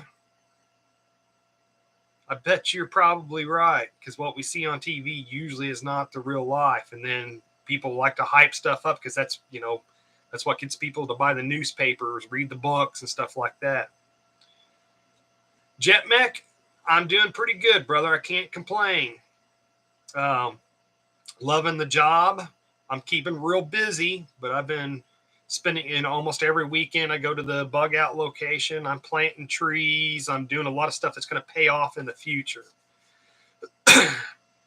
And Muhammad says the weather is almost perfect there in Egypt. Muhammad, real out of curiosity, how hot does it get in the summertime there? Can you do it in Fahrenheit? Because most of us don't know Celsius.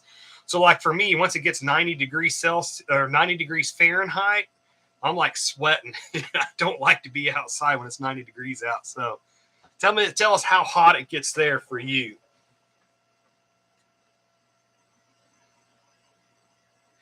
Jackson says, true. It seems like the only prohibited people should be the ones that use the firearm in the crime they do.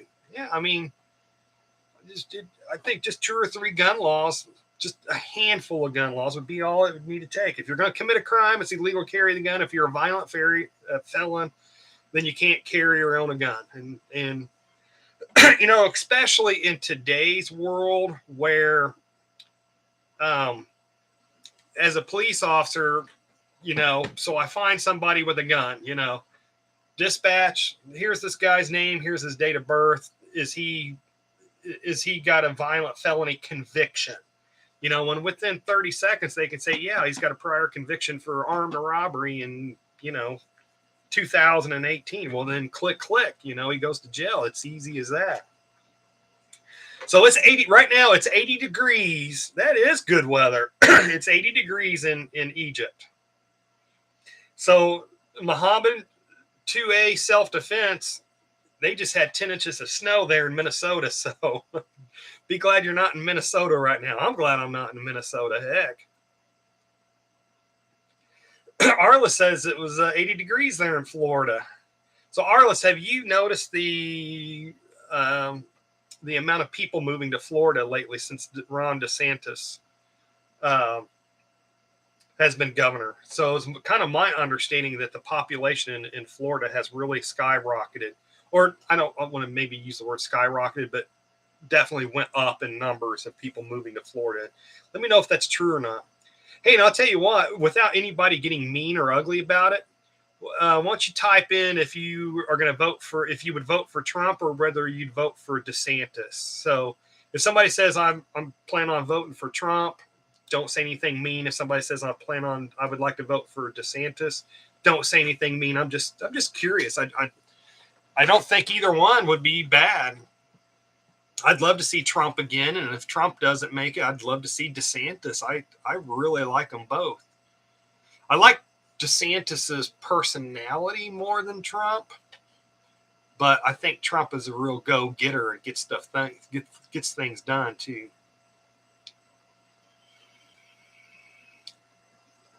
So Muhammad, he says you can buy a bug out location very cheap. Is that a statement or are you asking a question?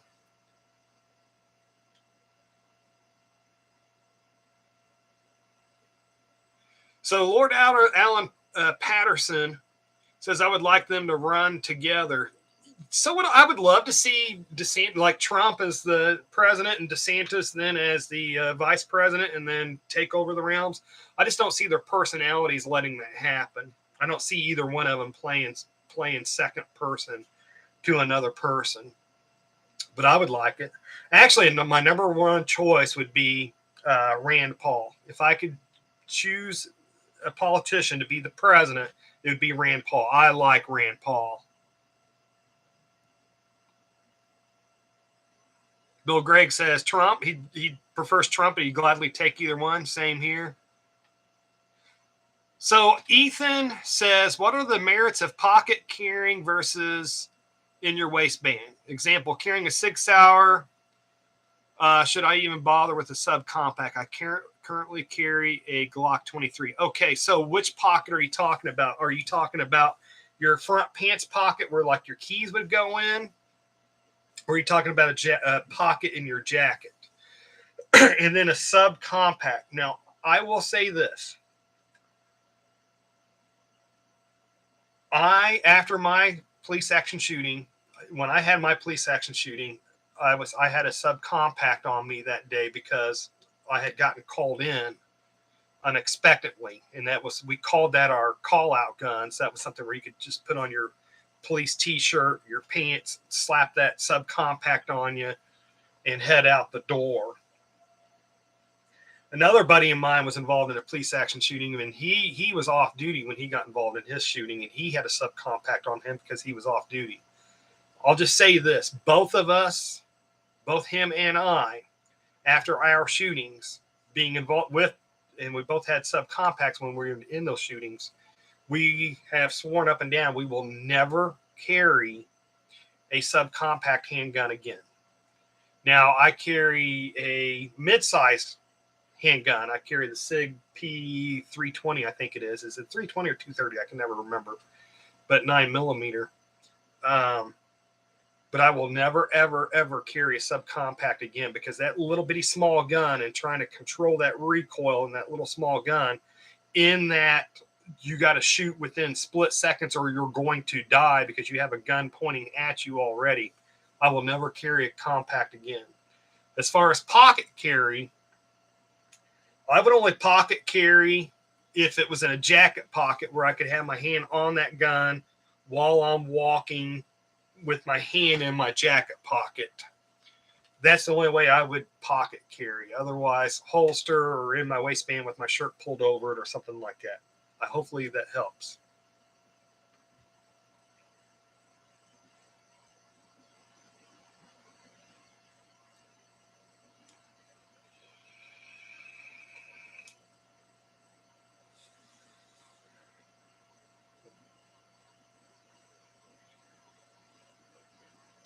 So Muhammad, and my apologies. I think there might be a little bit of a language barrier with what you're asking. He asked earlier, you can buy a bug out location very cheap. And then the next thing I see from him says an offer for all. Are you offering to sell a bug out location for cheap? If you can rewrite your question or rewrite what you're saying and make it one like saying, hey, I'm offering a bug out location to sell for cheap. I'm offering it to anybody or whatever. Whatever your statement is, if you could redo it as one full statement, that might help a little bit because there might be a little bit of a language barrier there. Or I might just be reading it wrong if anybody else.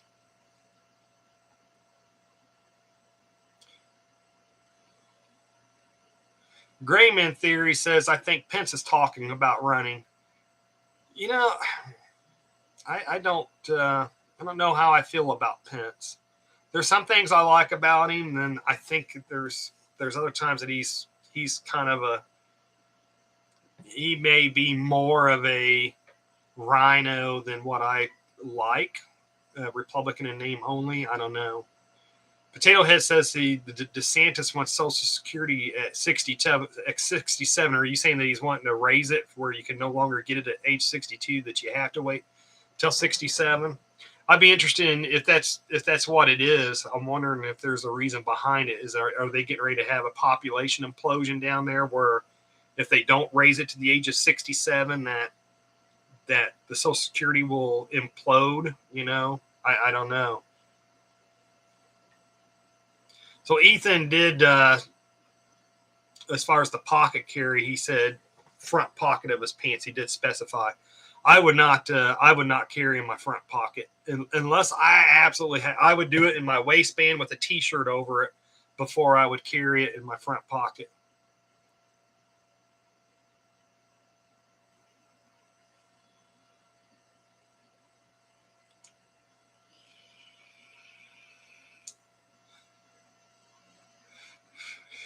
556 says, can we recall Lindsey Graham? 28 brought up a point. Yeah, I was 40 yards away from my shooter and that subcompact, but so most of the time you get involved in a self-defense shooting, you're going to be closer than 40 yards. So, well, then 2A says a civilian shooting 40 yards needs to be justified. But my shooting at 40 yards had to be justified too, which was that bad guy pointing his gun at me. Then you had that guy that shot and killed that active shooter in the mall. You know, that was 40 yards. So any shooting, whether it's 2 yards or 40 yards, has to be justified. But I think that you want to have, this is for me, I'm not saying if somebody chooses to carry a subcompact, I'm not going to look down on anybody for carrying a subcompact gun. I'm just saying what my experience was. And then a good buddy of mine, his experience was with subcompacts and actually getting into a shooting, which was like, man, when that in that big stress time, that little bitty gun does not become fun to try to handle when you're underneath that much stress. So Arliss Young says that I really like Rand Paul. Let's do Rand Paul and DeSantis. I'd like to see Trump and DeSantis and Rand Paul. I was really disappointed when Rand Paul originally ran for president with Trump. I was Rand Paul all the way, and then once Rand Paul dropped out, then I threw my support behind Trump. But man, if I could see one being president and the other one being vice president, and then just continuing the next, 24 years or 20 years or whatever of one of those three being in, I think it would do our country a lot of good. Stephen Mitchell says, I'm 70 years old. There's no retreating at my age.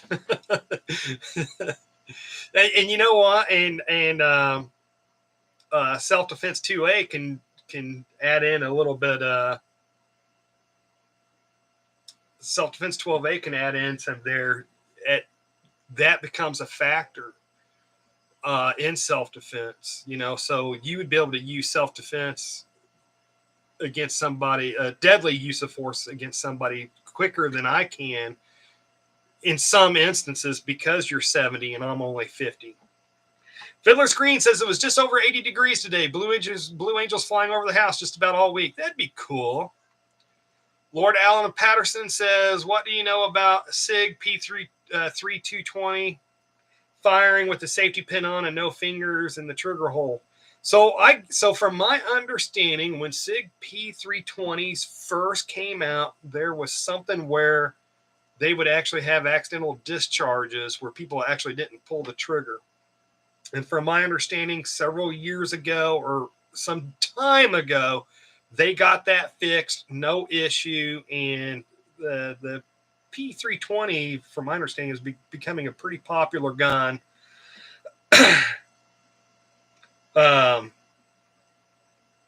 And so there's no issues with that anymore. Because that'd be something that's going to get them sued big time. So they're going to get something like that fixed fast. That'd be like making a car that suddenly drives off of a cliff. So they're going to like, oh my gosh, this car is automatically driving off of a cliff. It's only happened twice so far. Let's get that fixed now and get this taken care of. Muhammad from Egypt says 9mm and 12 gauge shotguns are the best survival guns. Yeah, you know what, Muhammad, I'm going to say that is subjective. I think I'm going to think they're both excellent survival guns. Both have their pros and there's arguments for both. I think with the shotgun, as long as you have the different rounds for it, like you've got double aught buck, plus you've got slug, plus you've got bird shot, for it. So I carry a 9mm. I prefer either a 9mm or a 45, but I can fit a lot. I can 9mm is cheaper rounds. I can carry a lot more 9mm, so that's why that tips it over for me for 9mm. I think that if you're going to have weapons for survival, you need a 9mm, you need a 45, you need, even a revolver. You need a 22. You need an AK or an AR or an AK, but I prefer ARs. You need the shotgun. You need a 308 or a 30-06 or something like that. So, because being how weapons are all tools, each tool has its time and place, So Muhammad says he is offering a bug out location. So where's your bug out location at that you're offering?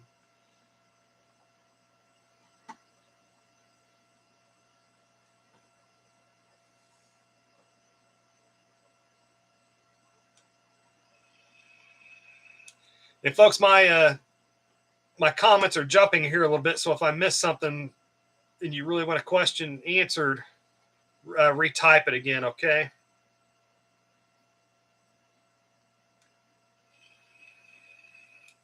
So Arliss Young says that what he's heard, all of those accidental discharges with the P320s has been with law enforcement, and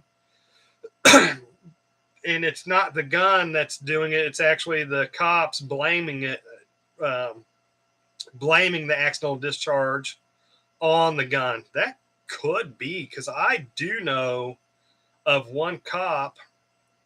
He's not a cop anymore, but he was working off duty. This car lot used to pay off-duty police officers to stay in their car lot, their main building of this car lot all night long. And then what they were supposed to do is they'd hang out inside the building, and then at least once an hour they'd make a lap around this car lot. So they would pay these off-duty cops back then. This is probably 25 years ago. They were probably paying them $20-25 an hour to spend all night in this car lot. And like I said, they would hang out inside the main building in the car lot, and then once an hour do a patrol around the actual lot itself.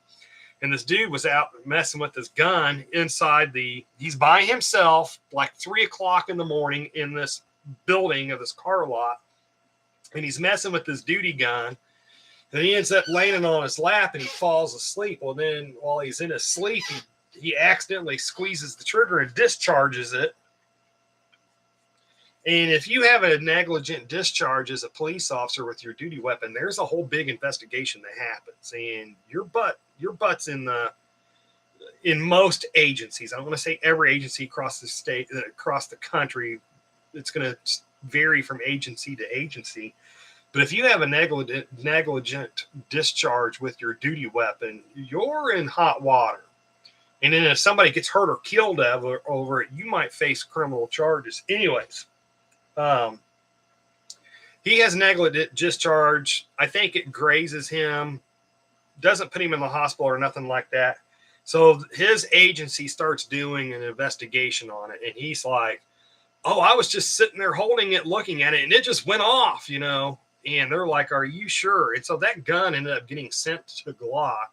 And Glock ran all kinds of tests. Thousands and thousands of dollars were spent. And then Glock come back and said, there is nothing wrong with this firearm. He pulled that trigger. And then that dude, when they came back to him, and he fessed up. He said, okay, I was embarrassed. I fell asleep. And he ended up getting fired over it. So where the one gentleman posted about the 320s that it might be cops and that could be, because I do know of one where it did happen, and it cost that dude his job.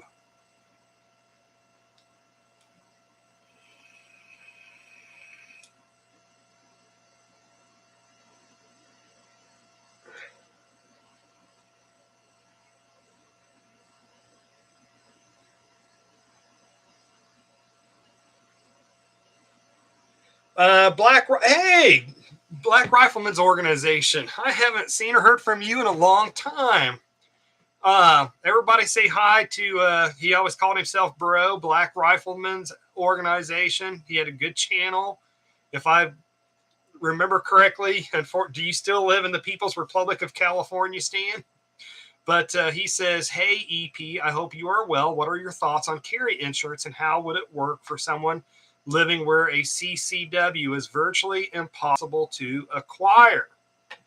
So I think, well, everybody, I think here knows that I promote firearms legal protection. I used to promote USCCA until USCCA made it look like they were going to go more towards just insurance and training. But I'm huge on having a self-defense insurance. As long as that insurance company sends an attorney to your scene. My big thing is that if I get involved in another shooting, that after 911 is notified, then I call, in my case, it would be firearms legal protection, that they immediately start sending an attorney to my way. Because as soon as that attorney arrives, he's going to say, I'm representing ethical preparedness. I'm going to do all the talking from here on out, and, they have to let you meet with your attorney. And that's whatever you tell them is secret, privileged, I guess is the proper word for it. And, I'd be like, hey, look, he pointed a gun at me, demanded my money, and then the attorney's going to do all the talking on my behalf to the police. And that's going to be a higher likelihood to be released at that point. I'd say the more restrictive of the state that you are in, the more that you want that insurance, because if the more that a state will hate guns, then the more that they will hate self-defenders. Hopefully that makes sense. So if I lived in a state where there were self-defense shootings every day and the prosecutor's office never files on them, then I might be less likely to get self-defense insurance. But like if I lived in California, yeah, I'd be having self-defense insurance. But so like in my state, my state has good, strong self-defense laws, and we are constitutional carry now in this state. So even if I wasn't in law enforcement, I would not have to have a gun permit to carry my gun out of my house to go to the store or wherever. But my big thing with self-defense insurance is not being criminally charged. I'm worried about that civil suit, because anybody can sue anybody. And, even if the prosecutor says, hey, that was a justified shooting, absolutely no criminal charges, I still have to worry about that family of that dead bad guy trying to sue me. And a good example of criminal versus civil, if we all remember who was the football player that got arrested for murdering his ex-wife, Nicole Goodman? Come on, somebody help me out here. Anyways, he did get charged criminally for murder, and he got found not guilty in criminal court. But then his deceased ex, her father sued him. O.J. Simpson, the O.J. Simpson trial. After he got found not guilty in criminal court, the father successfully sued him for millions of dollars in civil court. So that's always what I've been more concerned about with self-defense is, getting sued civilly. And I want that attorney. What's most important to me is that after a shooting happens, that attorney is heading my way. Now, whether it takes him 5 minutes, 10 minutes, or a half hour or an hour to get to my location, depending on how far he's got to drive. Is he eating dinner? Is he getting woke up in the middle of the night and then having to get dressed and come to me? And then it's going to take him a half hour to an hour to get there. But still, having somebody there within an hour, hour and a half to talk on your behalf is more than likely going to get you home. And I can tell you this, and this isn't just to Black Riflemen's organization, this is everybody. You get involved in a shooting, you want to go home. You don't want to risk sitting in a jail cell for 24 hours. You want to go home. You want to go home and you want to take a hot shower and you want to decompress. So, but there's some companies, several of these self-defense companies that have a hard time being able to operate in some states because they make it so difficult for these insurance companies to operate in those states. So that's something you always got to think about, is just find out, does a company even operate in your state? And then if they do, what do they offer? Because they might offer better protection in other states that aren't so restrictive against their type of company. Because I think there's some states that try to keep guns and self-defense insurance and everything like that away from good people that should they try to make it harder on the good people, and they coddle the prisoners. David Habermel says, should I get concealed carry in West Virginia? So, David, my answer is, as long as you can, if you can responsibly carry, I would. You know, I'm not telling you that you should. I'm just saying that I believe that anybody, as long as they can responsibly carry, they get training, and they've got common sense, and they don't abuse alcohol, and they're not drunk most of the time, and they don't have a super hot temper, but they're, you know, I don't leave my house without my firearm. I mean, even if I run down to the store just to get a loaf of bread, I have my firearm on me. If I'm mowing my lawn, my firearm is on me. The only time that my firearm is not on me is when I am at home and all my doors are locked, and then a firearm is always within just feet of me. There's my gun safe that's a quick access is just 5 feet away from me right there. You know, so if I started hearing my door get kicked down or my alarm went off or something like that, I would have my gun within 20 seconds.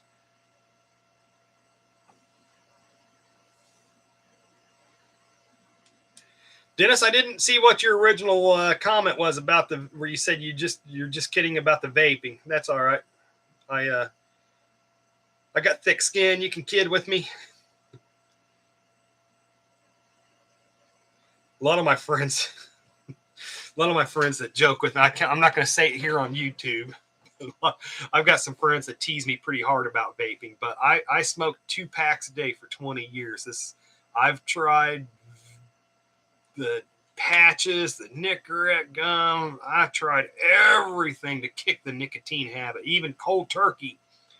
Or I've tried where I tapered myself down, and also tried cold turkey, and tried the patches and the Nicorette gum and the lozenges, and you name it, I've tried. I even tried the one medication that's supposed to, none of it worked. This is the only thing that's kept me off cigarettes.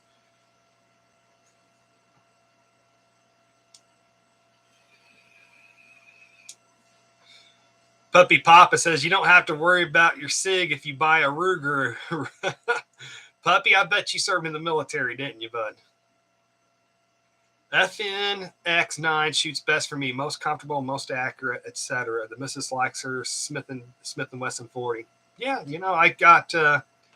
I'm really liking the SIG P320, but man, you know, like if somebody prefers a Ruger, or as long as it's not like a high point or something like that, I say go for it. I mean, if she likes her Smith and Wesson 40 caliber, hey, good for her.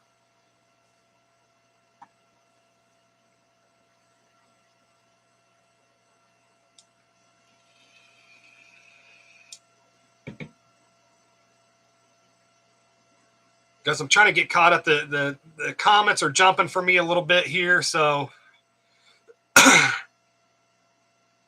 Jet, you have he's probably already gone. Jet, you have a good night. Black Riflemen's Organization says he didn't realize that self-defense insurance or legal associations only work in certain states. A lot of them, from my understanding, work in the majority of the states. There's but there's like just a couple of states that have made it nearly impossible for them to operate in those states. That's my understanding, but I've not dived too deep into that. And 2A self-defense law says, let's make it clear you are not buying insurance. You are buying a membership from these companies. Yeah, that's it. So my big thing is they send an attorney.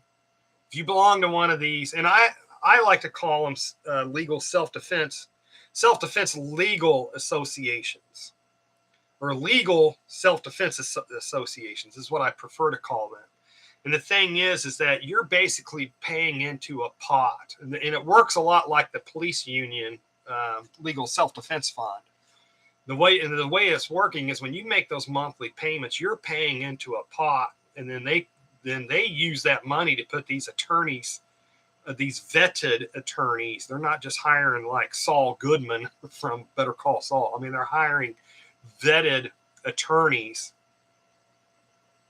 They're putting these vetted attorneys on retainer. And that way, when you get involved in a shooting and 911's called, and then you call your legal self-defense association, then they send that attorney to you, to wherever you're at, to start handling law enforcement on your behalf.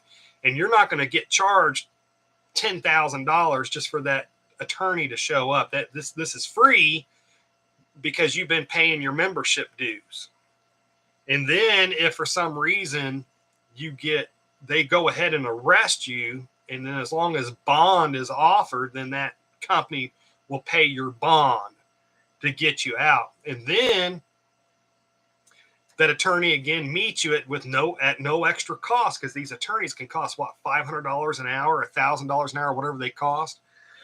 that attorney meets with you and then gets them the full details of everything that happened. And then your attorney might say, hey, look, this isn't like such a clear-cut self-defense action. It might be few of you to give a detailed statement. And so I'm going to help you prepare this detailed statement to help keep your butt out of prison, because the cops just don't have enough information at this time that shows it was so clear-cut. Let's get them a more detailed statement that more articulates how you were in fear for your life, what actions you took, why your actions were justified or reasonable, And so that attorney sits with you and drafts that detailed statement with you, and he makes sure that you word that in a way that it can't be misconstrued against you in criminal or civil law, civil suit, because your attorney should always be thinking of criminal and then that possibility of a civil suit down the road. And then if it goes to trial, does that company pay for that self-defense attorney, and does it also pay for 2A, help me out here. Does it also pay for expert witnesses witnesses to testify on your behalf? Like, so, if somebody gets involved in a self-defense shooting and for whatever reason that jurisdiction charges that person, some of these expert witnesses that get called up, they charge $10,000, whatever, thousands of dollars just to come in and say, hey, look, when I was involved in a self-defense shooting, my heart rate went through the roof. I had auditory exclusion.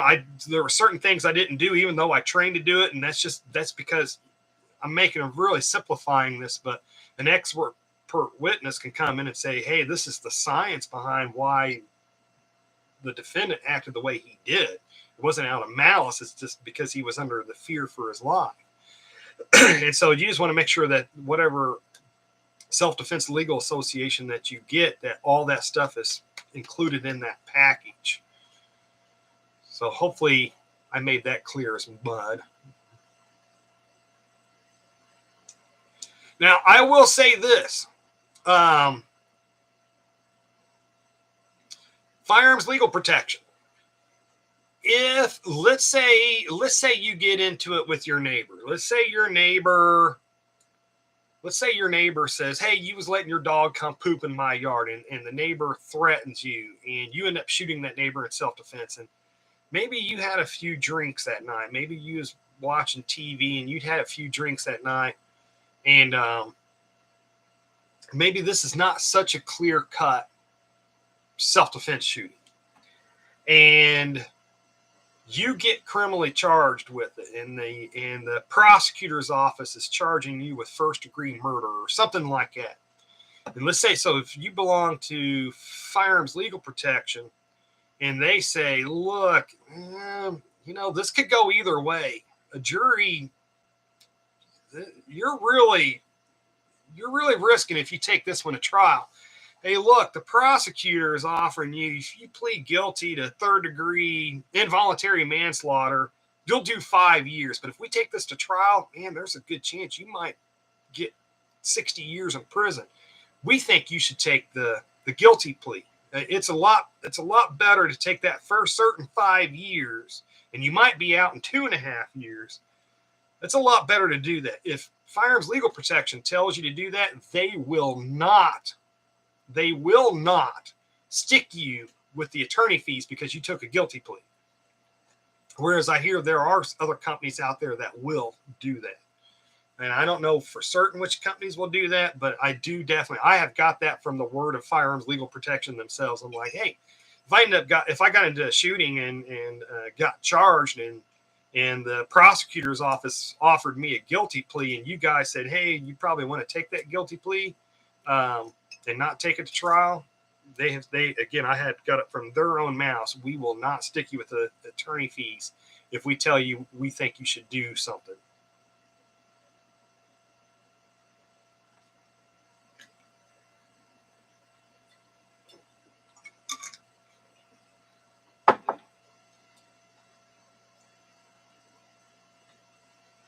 So, and I've kind of asked, so if 2A self-defense law said they will subjectively look at your case to see if they will defend you. And 556 said, yeah, to ensure they save money makes business sense. I do get it, and no one wants to defend a previously guilty party. That's, So, and I've kind of brought that up with Firearms Legal Protection myself too. It's like, so what if I decided I was going to be a bad guy? And I decided to go rob a bank, and I shot the bank teller, and I belong to Firearms Legal Protection, and I called you guys, and they were like, yeah, well, they said, you called us and said you was involved in a shooting. We're going to send an attorney out, and we're not going to charge you for that attorney. That attorney's going to come out and say, look, he shot a bank teller. We're washing our hands of this. So I still wouldn't get charged for that killing of that bank, that bank teller. They said, but we really don't run into that because people that are actually committing crimes, robbing banks, committing armed robberies, dealing drugs, they're not the type of people to get firearms legal protection or belong to a legal So now you get, you get into a bar fight and you get into a shooting, and it's an ugly shooting. They're going to send attorneys out just the same, and they might say, look, you're going to lose this in court because you was drunk and you probably shot when you shouldn't have shot. So take the guilty plea. But it sounds like to me that they're not going to stick you for all those attorney fees just the same. Tom M., you have a good night. Hopefully I caught you before you went to good night. I'm working my way down the chat here. Stephen Mitchell says, thank you for sharing common sense and real-world self-defense tactics. Another fact that is a challenge to overcome is that your second self-defense is if it is your second self-defense event. Stephen, thank you very much for the compliment there. I really do try to share common sense and real-world. Yeah, man, I see so many of these firearms instructors where they're good shooters. They're excellent on the range. They would outshoot me any day. But I see them, Monday morning quarterbacking some of these self-defense shootings, and they're saying, well, if the self-defender would have done this or done that or aimed better or blah, blah, blah. And I'm thinking, dude, you get involved in shooting, you're going to be talking a little different.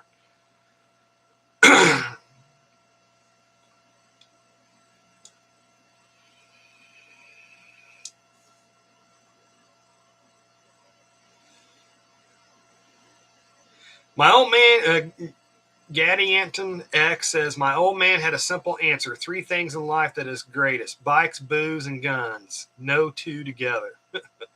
Yeah.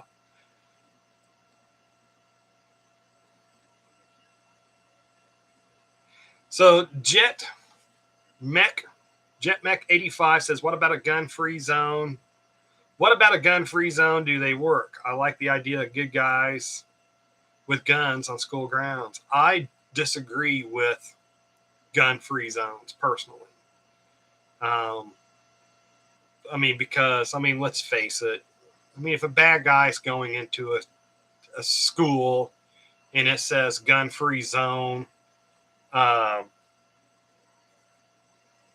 he's not going to take his gun off of him as soon as he sees the gun-free zone sign outside the school. Now, I could see this. A school having a sign says, if you have a firearm, that firearm must remain on your person, secured to your person, except underneath an emergency. All right, so then that would be saying, like, look, if you come into the school and you're carrying a gun, you make sure it stays on your person. Don't set it. Don't use the restroom and set it on the toilet paper roll and forget it in there in the bathroom or something like that. You know what I mean?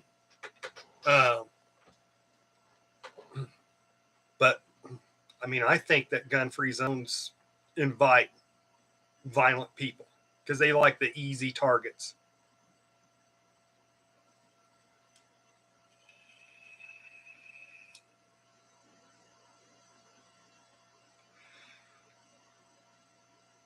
So Muhammad from Egypt is saying that the bug out location that he says that you can buy for cheap is located in the north coast of Egypt. It's got nomadic Egyptian people, which means that my understanding, they move away. And it's 3 miles away from the coast, and you can buy cheap land and build a big bunker to be safe with your family. So if anybody's interested in bug out land in Egypt, he's saying that's where you can buy land cheap at. Me, I want to be, because I live and work in the United States, I want my bug out location to be close proximity of where I live and work at. Ideally, I'd like to live at my bug out location, but I would not be able to drive an hour and a half to work every day. So Steve Lawless, I've already answered this question a couple times tonight, but I'll re-answer it again because people come in and leave. What about being involved in a self-defense situation while carrying concealed without a permit? So in most states, Steve, as long as your shooting was justified and legal, you would only get charged, in most states, you would only get charged with the carrying of that illegal weapon. So what is that law in your state? Is that a misdemeanor for carrying a handgun without a permit, or is it a felony? So in most states, there's one state where I saw, and I don't remember the name of the state, but basically they said to claim self-defense, you must be legally carrying that weapon. So it sounded like to me of that one state that if you were illegally carrying a gun, then you couldn't make the self-defense claim.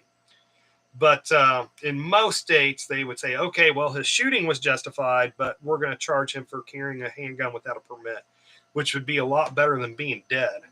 I'm not telling anybody to carry a gun without a permit. I'm not telling anybody to carry a gun illegally. I'm just saying that if I couldn't, I should shut up on that.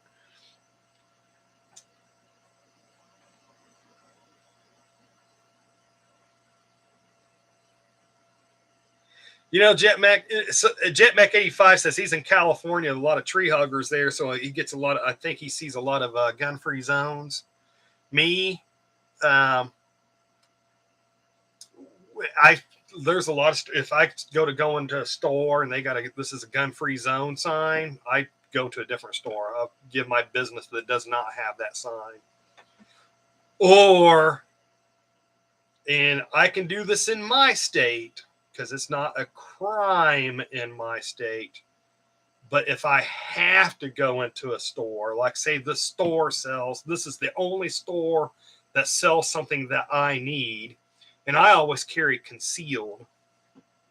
And so if I walk up there and they got a gun-free zone sign on their front of their store, I just still go ahead and just go in there and just keep my weapon concealed if I absolutely have to. Now, in my state, let's say a store manager was to notice that I had a concealed weapon on me, that store manager could ask me to leave. But if he called 911 and said, hey, this dude, I got a gun-free zone sign hanging on my store window, and he still came in here with my gun, in my state, the cops could not arrest me for carrying in a gun-free zone. But if the store manager asked me to leave, and if I refused to leave, then I could be arrested for trespass. So, but anyways, luckily I don't run into that very much where I live at, and I would not live in California or the state of New York.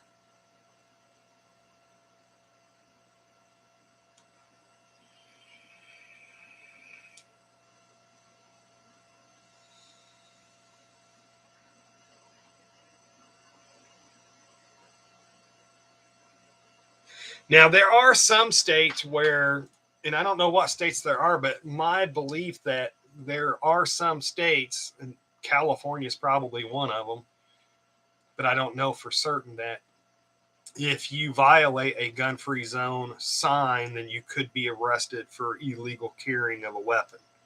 So I would really look at your state to make sure that's not the case. Now, I believe in my state, if a school says they are a gun-free zone, then you cannot carry a gun on that school property in my state. I believe that's the case, but I'm lucky on that factor where I've always, for the past 20 something years, I've been in law enforcement. So I've always been able to carry a gun even on school grounds, even when I'm off duty. And now that school, if for some reason I was in a school, I don't know, let's say a relative of mine went to a school and he was having a football game and I was carrying, and I wanted to see him play football. So I went to the school, and then the school administrator saw me with a gun, I would identify myself as off-duty law enforcement. They could still ask me to leave. They could still say, hey, look, we only want on-duty uniformed police officers to have firearms on me. Then I would have to leave,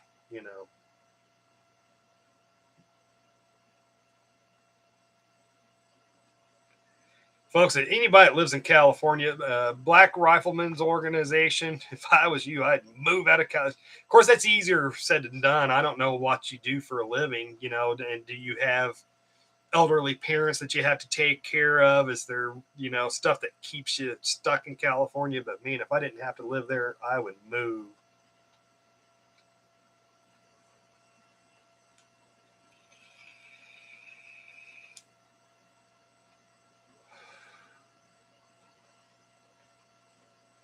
Yeah, I couldn't. Oh, and then even worse in California, can you imagine living in Canada or Australia? Man.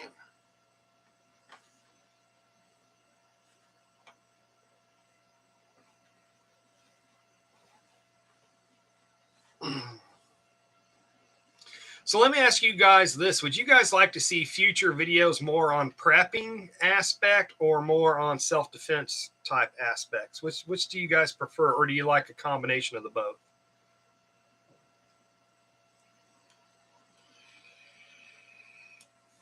JetMech85 says both. Steve says combination. I do need to revisit more of my prepping stuff. And I don't want to do like Canadian Prepper does, where he does all the kind of the clickbaitish doomsday titles.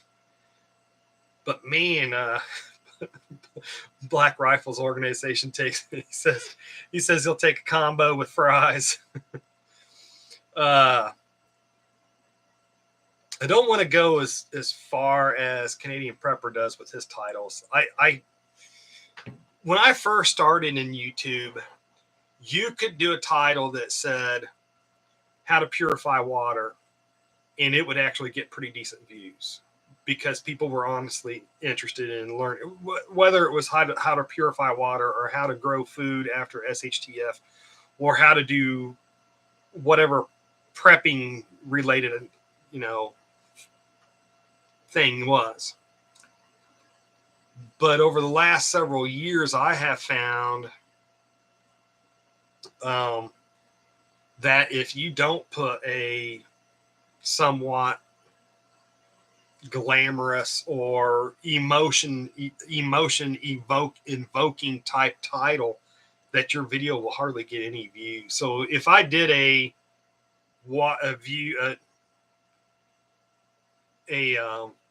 video now that said how to purify water after SHTF, it's going to get 200 views. But if I title it something like water purification companies don't want you to know the secret, then you'll get more views. Or if you title it something like nuclear war is going to happen tomorrow, learn how to purify your water today, you'll get more of your views. So it's kind of driving me nuts. I miss the good old days where how to save heirloom seeds would be good enough, because that's that would get the views instead of having to hype the titles up. Also too, YouTube seems to really be pushing are they called reels on YouTube, the short videos, and I can't seem to do one. I've tried to do them. I call them reels. I put them in the title and also in the description box. I shoot them with my phone, and YouTube still counts it as a normal video for me. But I'm hoping, my YouTube days I might be a couple years away from having to fold it up with YouTube. I don't know. Which is a shame. I like it. I like doing the videos. I can't do them every week like I was before. Life's gotten too busy. I just can't film them. I can't edit them. I can't, I would prefer to, when I released a video, to be at least spending 1 or 2 hours after I released the video responding to messages. But there's times I got to click to release a video, and then I got to go take care of something else, and I can't stay around to respond to comments and stuff like that. Steve Lawless says he's been wanting to get a group together. I tell you what, I'm a big proponent in prepping groups. Now, I'd say you want to vet your people. If you get a group together, make sure you don't get somebody that's hot-headed. Make sure you don't get somebody, have somebody that's flies off the handle. That you don't want somebody that's a raging alcoholic that gets abusive when they're alcoholic, that makes stupid decisions. I'm not, obviously, since I work for the government, I'm not anti-government, but I am very pro-small government. So you want to make sure anybody in your group isn't like so anti-government that they're like, that they're so far on that spectrum to where they're like sovereign citizen type people, and they're talking to, and they're going to be talking to other people about blowing up stuff and doing crazy stuff like that, because that's a way to get the feds and law enforcement on your butts. But getting just normal people that say, hey, look, there could be some hard times come down the road. Let's get a group to where we can rely on each other. I can come to your place, or you can come to my place, or we can put our money together and get this place. We can practice together. We can meet. We can discuss current events. We can, get radios, put them on the same frequencies. I think that's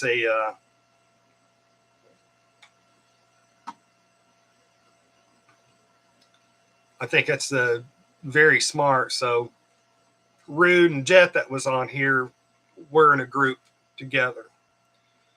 And Lord Alan Patterson says, I would like to hear about a group of preppers that agree to provide a service for the group, as each member has to also provide their own technical expertise or services. I know it's hard for a group, and that's smart too, So with us, we don't have, we've got some medical professionals in our group. None of them's major surgeons or nothing like that, but people that are very, very, that's where they actually work in medicine. And then we're all working on our ability to produce food, and all working on our ability, or all constantly working on having stored food, and just training and stuff like that.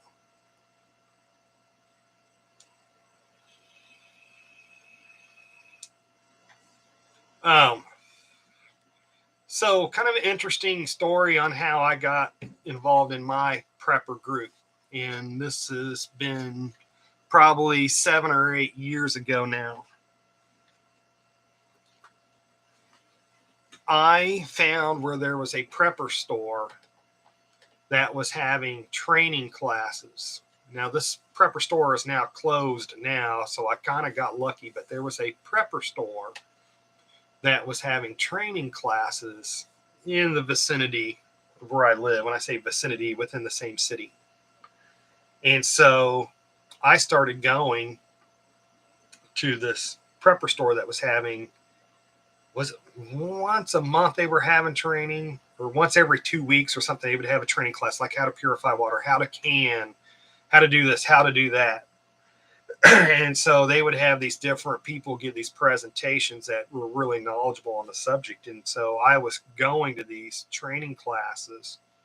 And so eventually I approached them. I said, hey, if you'd like, I can give a presentation on Indiana self-defense law, because I'm pretty knowledgeable on that. Anyways, so I gave that presentation, and then actually started interacting with these people. And what we were seeing was there was on average like 30 people that was showing up to these training classes, but you started seeing like the same 10 people that was making every class. And then there was like 5 of us that we could say, like, all right, you know what, we're squared away people. We're not raging alcoholics. We're not, knocking on death's doors and like 500 pounds and smoking 5 packs a day. You know what I mean? Something that, that we'd be viable candidates. And so we actually started kind of doing our own meetings, and then kind of formed our own group. And so it's just, and then since then we've had, people leave because they've got a different job and moved out of state, or just whatever, you know what I mean? And then we've, some of those people in the original core group had a family member that became interested in prepping, and so they were invited into the fold and stuff like that.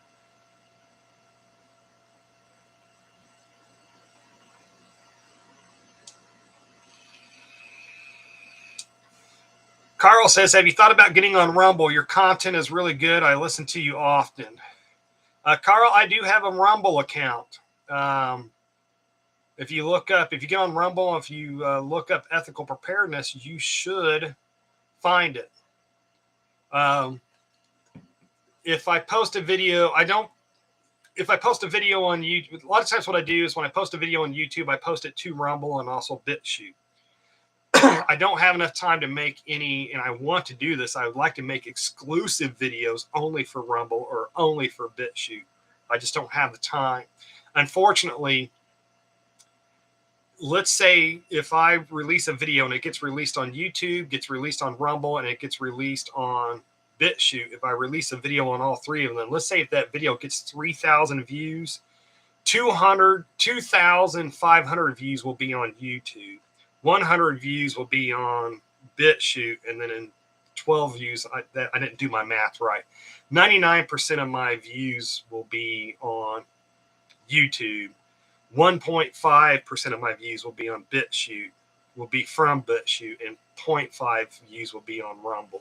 So I do post on Rumble. When I post a video on YouTube, it's just unfortunately 99% of the foot traffic that watches my videos is on YouTube. I would absolutely love to see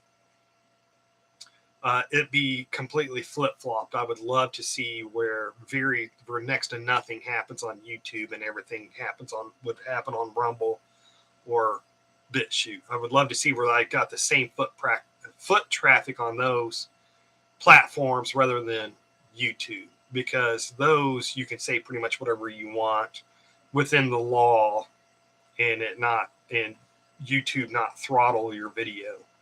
And so, like, the video I did, like 6 things that you do that get you arrested after a self-defense shooting, that's like at 4 million views. And then why you want to go to the hospital after a self-defense shooting is like at 300 or 400,000 views. Those videos I'm actually getting some money from monetization wise, but my average video that gets like 3,000 views, which is 99% of my videos, I'm only making like $15 per video. It's nothing. All right.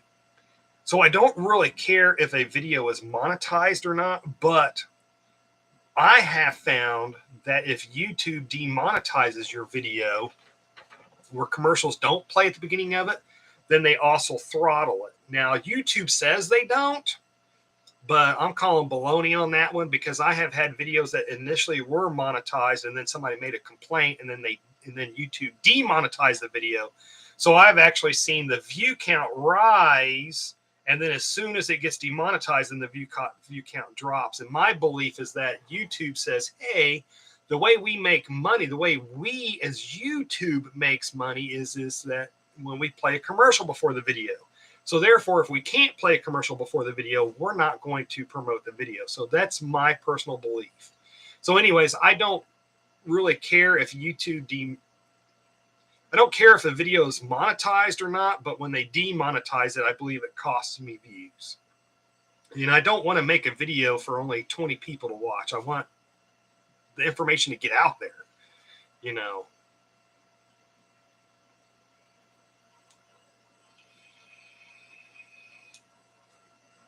A self-defense law says, tell me about electrical generator commercials. Is that 2A? Is that to me? Talk about the commercials that I did for 4 Patriots or what? Or are you talking to somebody else? Let me know. You'll probably have to re-comment and I'll have to catch up to it. My apologies. Gaddy Anton X says, need to study with a prepper nurse. I do like her channel. I kind of miss where she did more medical related stuff. She's gotten more into politics, which needs to be done. I just would like to, I kind of missed the days when she was more medical. Lord Alan Patterson says, I'm a retired critical care practitioner, instructor, and would love to meet people that could all work together for a self-supporting community. You know, that's actually pretty cool that he's retired critical care practitioner, an instructor in that. He's got some experience there. He's going to know some stuff there.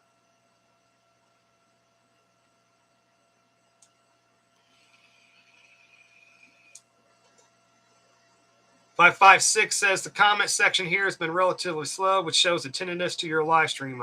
He loves that. Good. Steve Lawless says Rumble is a great backup. Yeah, and that's what I do is what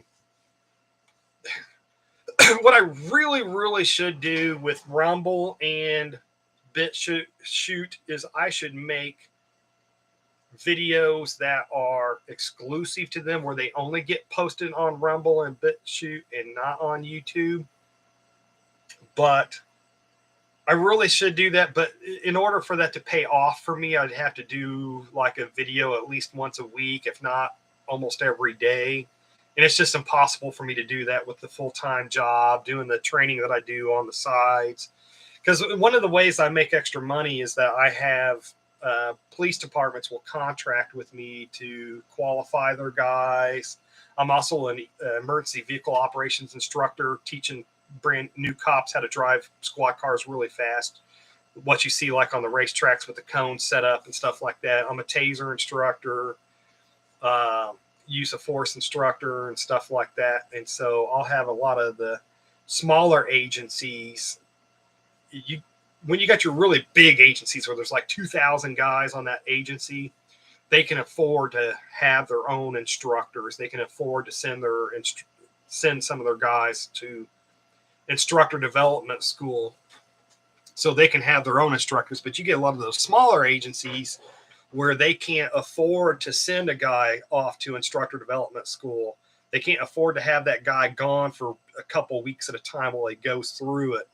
And so what they'll do is they'll pay me once a year or a couple times a year, depending on the agency, to come qualify their guys, run their guys through the Evo courses and stuff like that, recertify their guys on their tasers.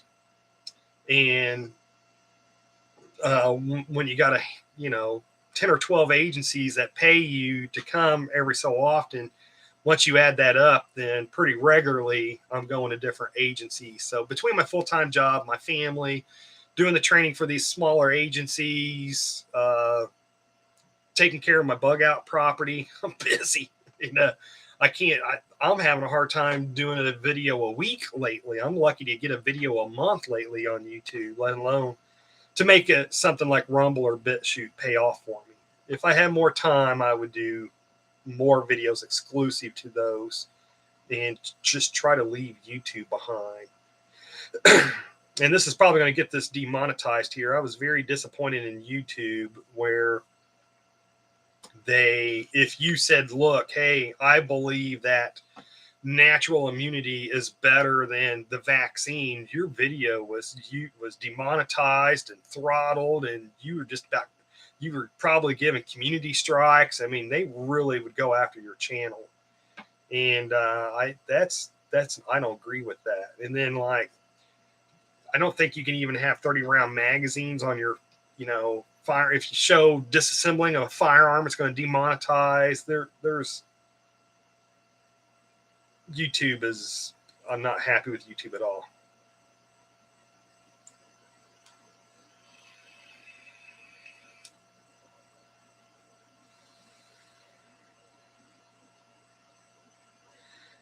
Nurse Magba 24. I'll just say Nurse 24 says, which generator is best? I don't know that. If anybody can answer that of which generator they like best. I have only had experience with the solar generators from 4 Patriots. And I will say this, and I have to say this, and I want to do a video in the near future called an unpaid review of their Solarator, their Patriot Power Generator 1800. They gave me one about 3 or 4 years ago so I can make that commercial for them. And so I made the commercial for them. And then since then, I have been taking it regularly to my bug out location. And we really only run it to, because the cabin we got there has no electricity. And I mean, it's an off-grid cabin. I mean, there's no electricity, no running water, there's no plumbing. I got a little creek that runs through there. But anyways, we use that to run a little TV and a video game system and then a lamp in the cabin. So you got some light after dark. And then if you're, because we don't have cable or anything like that, if you want to play some video games for a little bit after it gets dark before you go to bed, you can do that. But we've been hauling that generator back and forth to the off-grid cabin to back to home, and that thing's getting chunked. It got chunked in our trunk and carried into the cabin. That thing has been beat up a little bit, and that thing works pretty darn good. I've been happy with it. My big thing about prepping gear is not only does it need to work, but it needs to last for a while. Nothing's made me angrier more than to buy something prepping gear related just for it to break on you after a couple of years of usage. Because I'm like, what good is that when you can't buy, if things get so bad you can't buy things off the store shelf, you need something that's going to last. So I've not had any experience with any other solar generators. The only long-term experience I've had is with that Patriot Power Generator 1800, and that thing it's been pretty solid. Now, is it as fancy as the other ones? I don't know, because I just don't have any experience with them. But I can say this from experience, that Patriot Power Generator 1800 I've been very happy with it.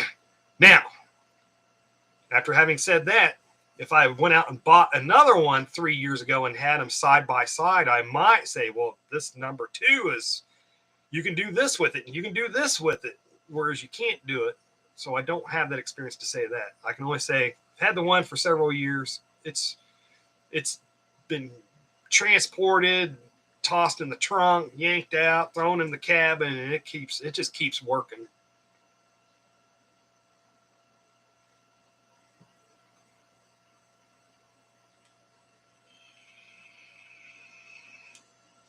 So Steve Lawless says he likes the dual fuel or tri-fuel, can store a lot of propane. So if I were a millionaire, and I'll never be on my government paycheck, if I were a millionaire, I would have a gas generator plus a propane generator.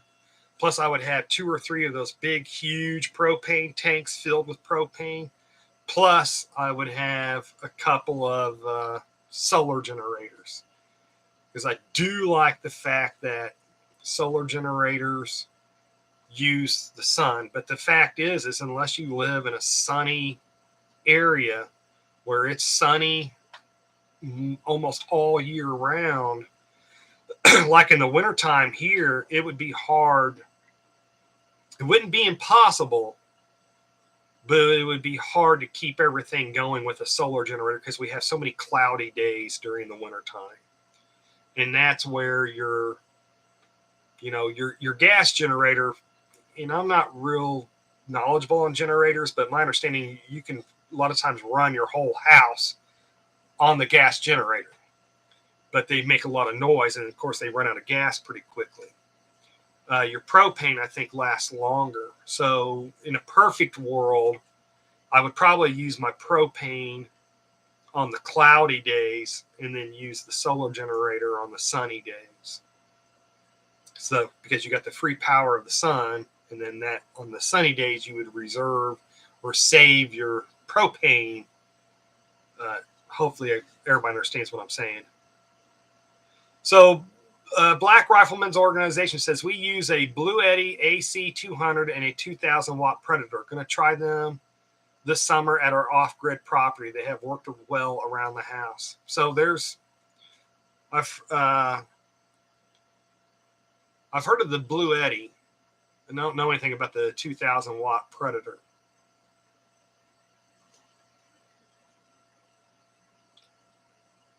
So Nurse 24 says they have coupons. I have coupons from 4 Patriots solar generators, the old and the new models.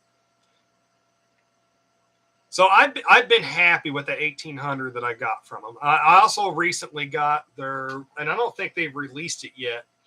They got a new one they're getting ready to release, and they've had me testing it out, and it kicks butt. It kicks butt. My only thing is with it is because it's brand new and I just got it couple months ago, I've not had that time test with it. Is this thing going to last several years? And the only way to say if something's going to last several years is once you've had it and used it for several years. So the 1800 I've had for several years, that thing is kicked butt. I thought it's kicked butt. This new one is really awesome, but and I've tested around the house, and it's kicking butt. But before I'm going to promote it on my channel, I want to have it for several years and say, look, I've had this for several years. It's holding up. It's not going to, if SHTF happens tomorrow, it's not going to break down on you 6 months after you start using it.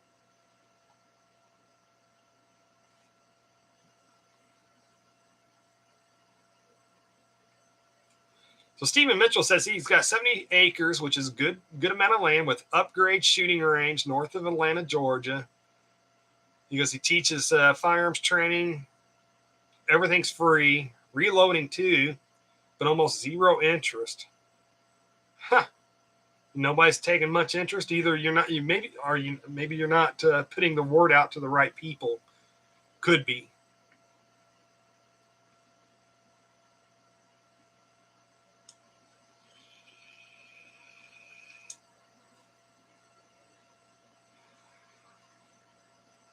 Oh,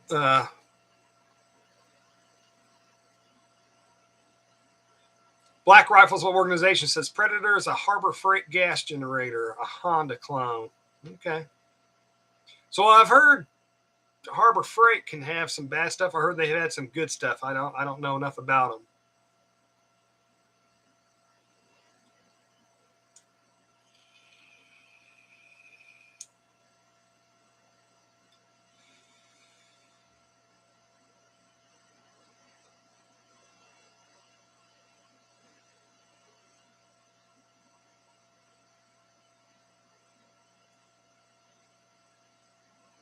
So I'm kind of going back up a little bit. I see where Stephen Mitchell says, except as an on-duty law enforcement, I always figure to use firearm like a knife, not seen until you use it. Gray man, as older man, can invite being a weak target, but that is my choice. Keeps drama away.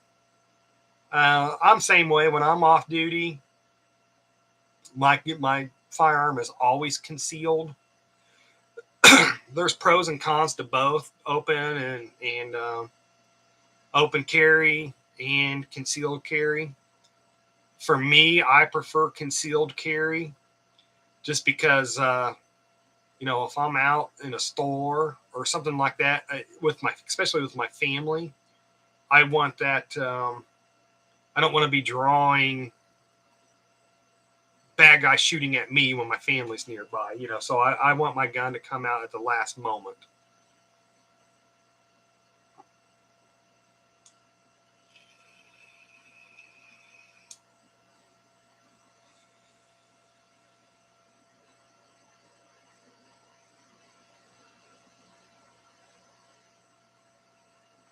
556 Media on Telegram says he likes,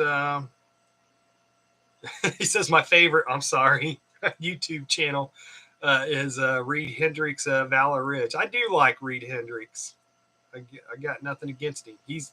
And if we were on a range, him and I next to each other, he would run circles around me on that range. He's going to forget more about firearms than I will ever know. And that's all right. I will completely admit it.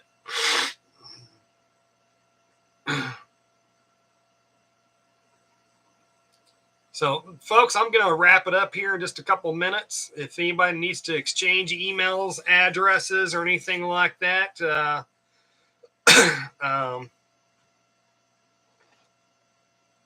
ahead and get that exchange. Dennis Yarborough says he recommends Texas Law Shield. I don't know a whole lot about them.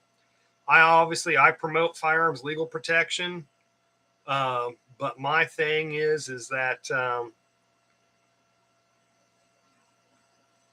your main things, what I suggest that you belong to a legal self-defense association, whether it's firearms legal protection, whether it's Texas Law Shield, any of those.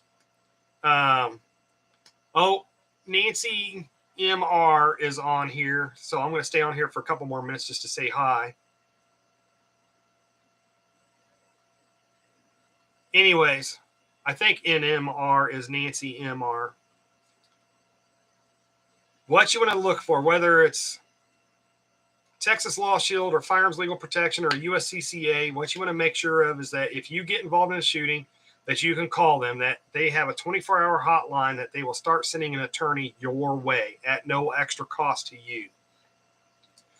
And then you want to ensure that not only do they do that, but will they pay your bond if you do get arrested? Then you want to ensure that you will get that attorney will be with you through the whole course of that. Whether it's they drop the charges or whether it goes to the full trial, that you will get that attorney for free. Those are the main things. If they don't offer those main things, I wouldn't be with them. I would not belong to them.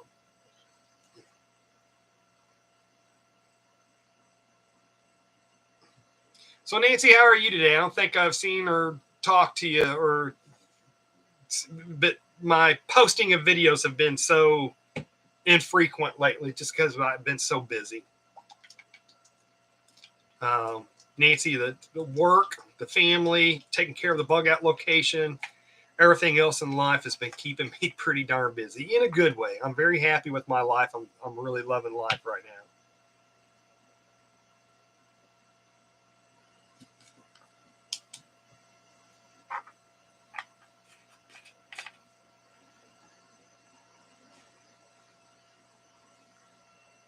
So 556 Media, why don't you go ahead and expand on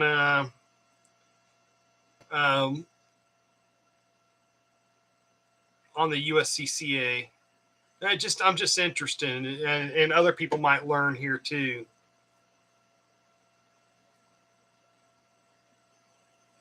And Black Riflemen's organization. I was very happy to see you on here. I hadn't seen or talked to you in a long time. Bro, are you still releasing videos on your channel? I don't think I've seen any videos from you lately, are you?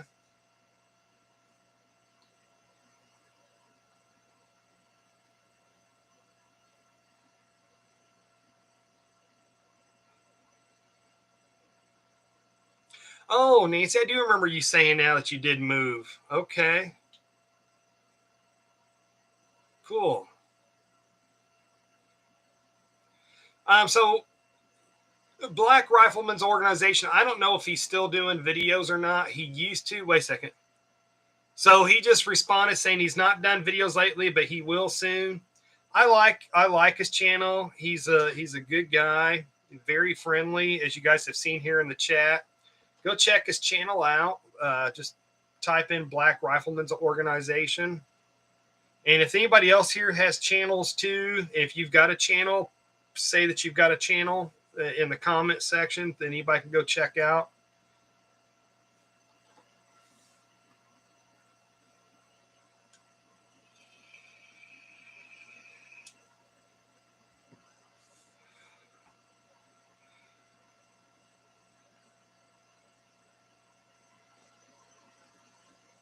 And like I said, I'm going to end this stream here in just a minute or two.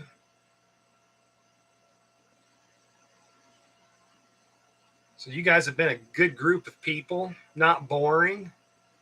And I've not seen any drama. I don't think I've seen any drama in the comment section today. But I'm getting tired and I'm getting hungry. Hey, thanks. I've lost about 15 pounds. And my wife and son are doing very good. My son won the principal's award last year in school. We sent him to a little small private school. And so we're all doing, I'm busy case wise. I'm driving all over my state on these cases. I mean, it's not unusual for me to have to drive 3 hours one way, do an investigation, and then have to drive 3 hours back to the office. But I'm liking it. I'm off weekends now. I'm off holidays now. No more call outs, no more 1 o'clock in the morning call outs and stuff like that. I'm absolutely loving my job.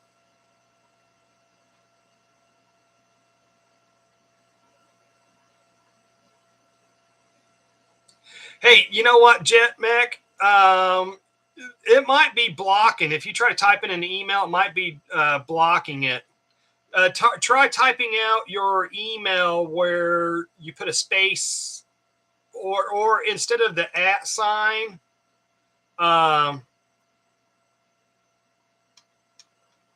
do like an A, a space and an A, and then the word dot instead of the actual period. You might want to try to type out your email address like that. I think I might have it blocked that if people try to put websites and stuff like that, that it might automatically block it. So try that. And I'll keep this open just for a minute so that you can try that, okay? Hopefully I said that right.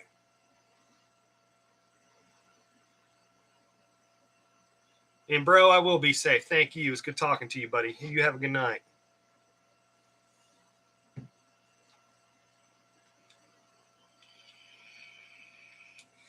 Yeah, if anybody's trying to share emails, I'll stay on here for another minute or two so you guys can type out your emails in a way that it probably won't block it. So like if I was going to do ethical.preparedness@yahoo.com, I would probably do ethical.preparedness and then space and then the letter A and then space, and then Yahoo, and then actually type out DOTCOM.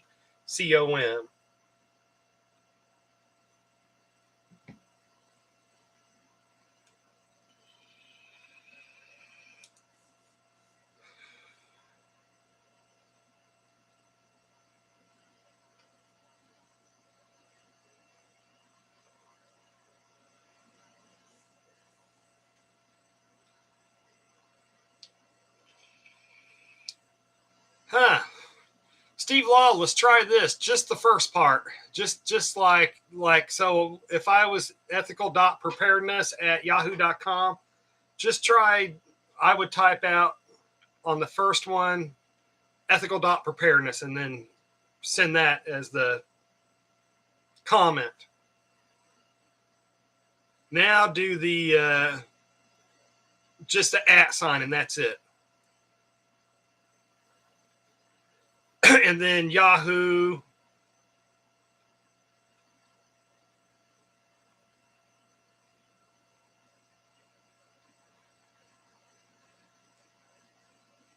So it's going to be UNVUS@protonmail, and is it .com?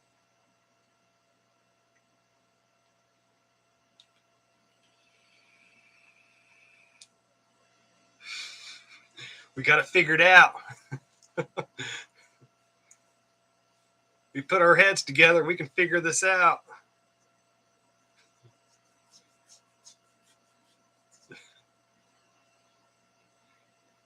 Now, Steve, now don't do me a favor. Don't start putting like sexymidgets.com or anything like that on there now.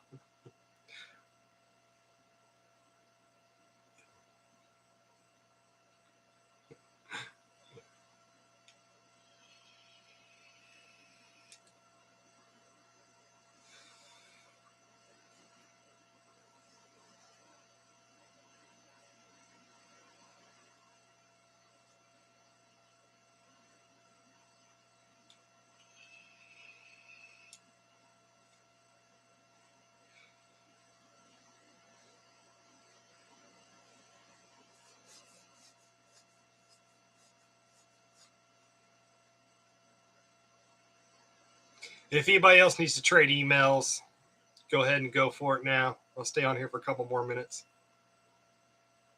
Nurse 24, you have a blessed night too. I hope some of you guys get connected. Because, you know, even if you live in different states or in different counties away, it never hurts to make what, you know, to get what they call mutual aid groups.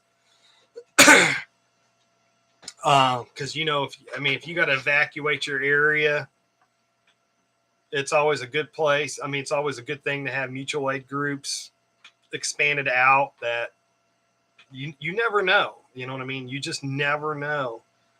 You could be traveling through an area and hurricane, storms hit or whatever. Suddenly you're stranded and like, oh, hey, I got a mutual aid group in this area, and call them up, and they're showing up with their 4x4s and stuff like that and helping you out. You just never know.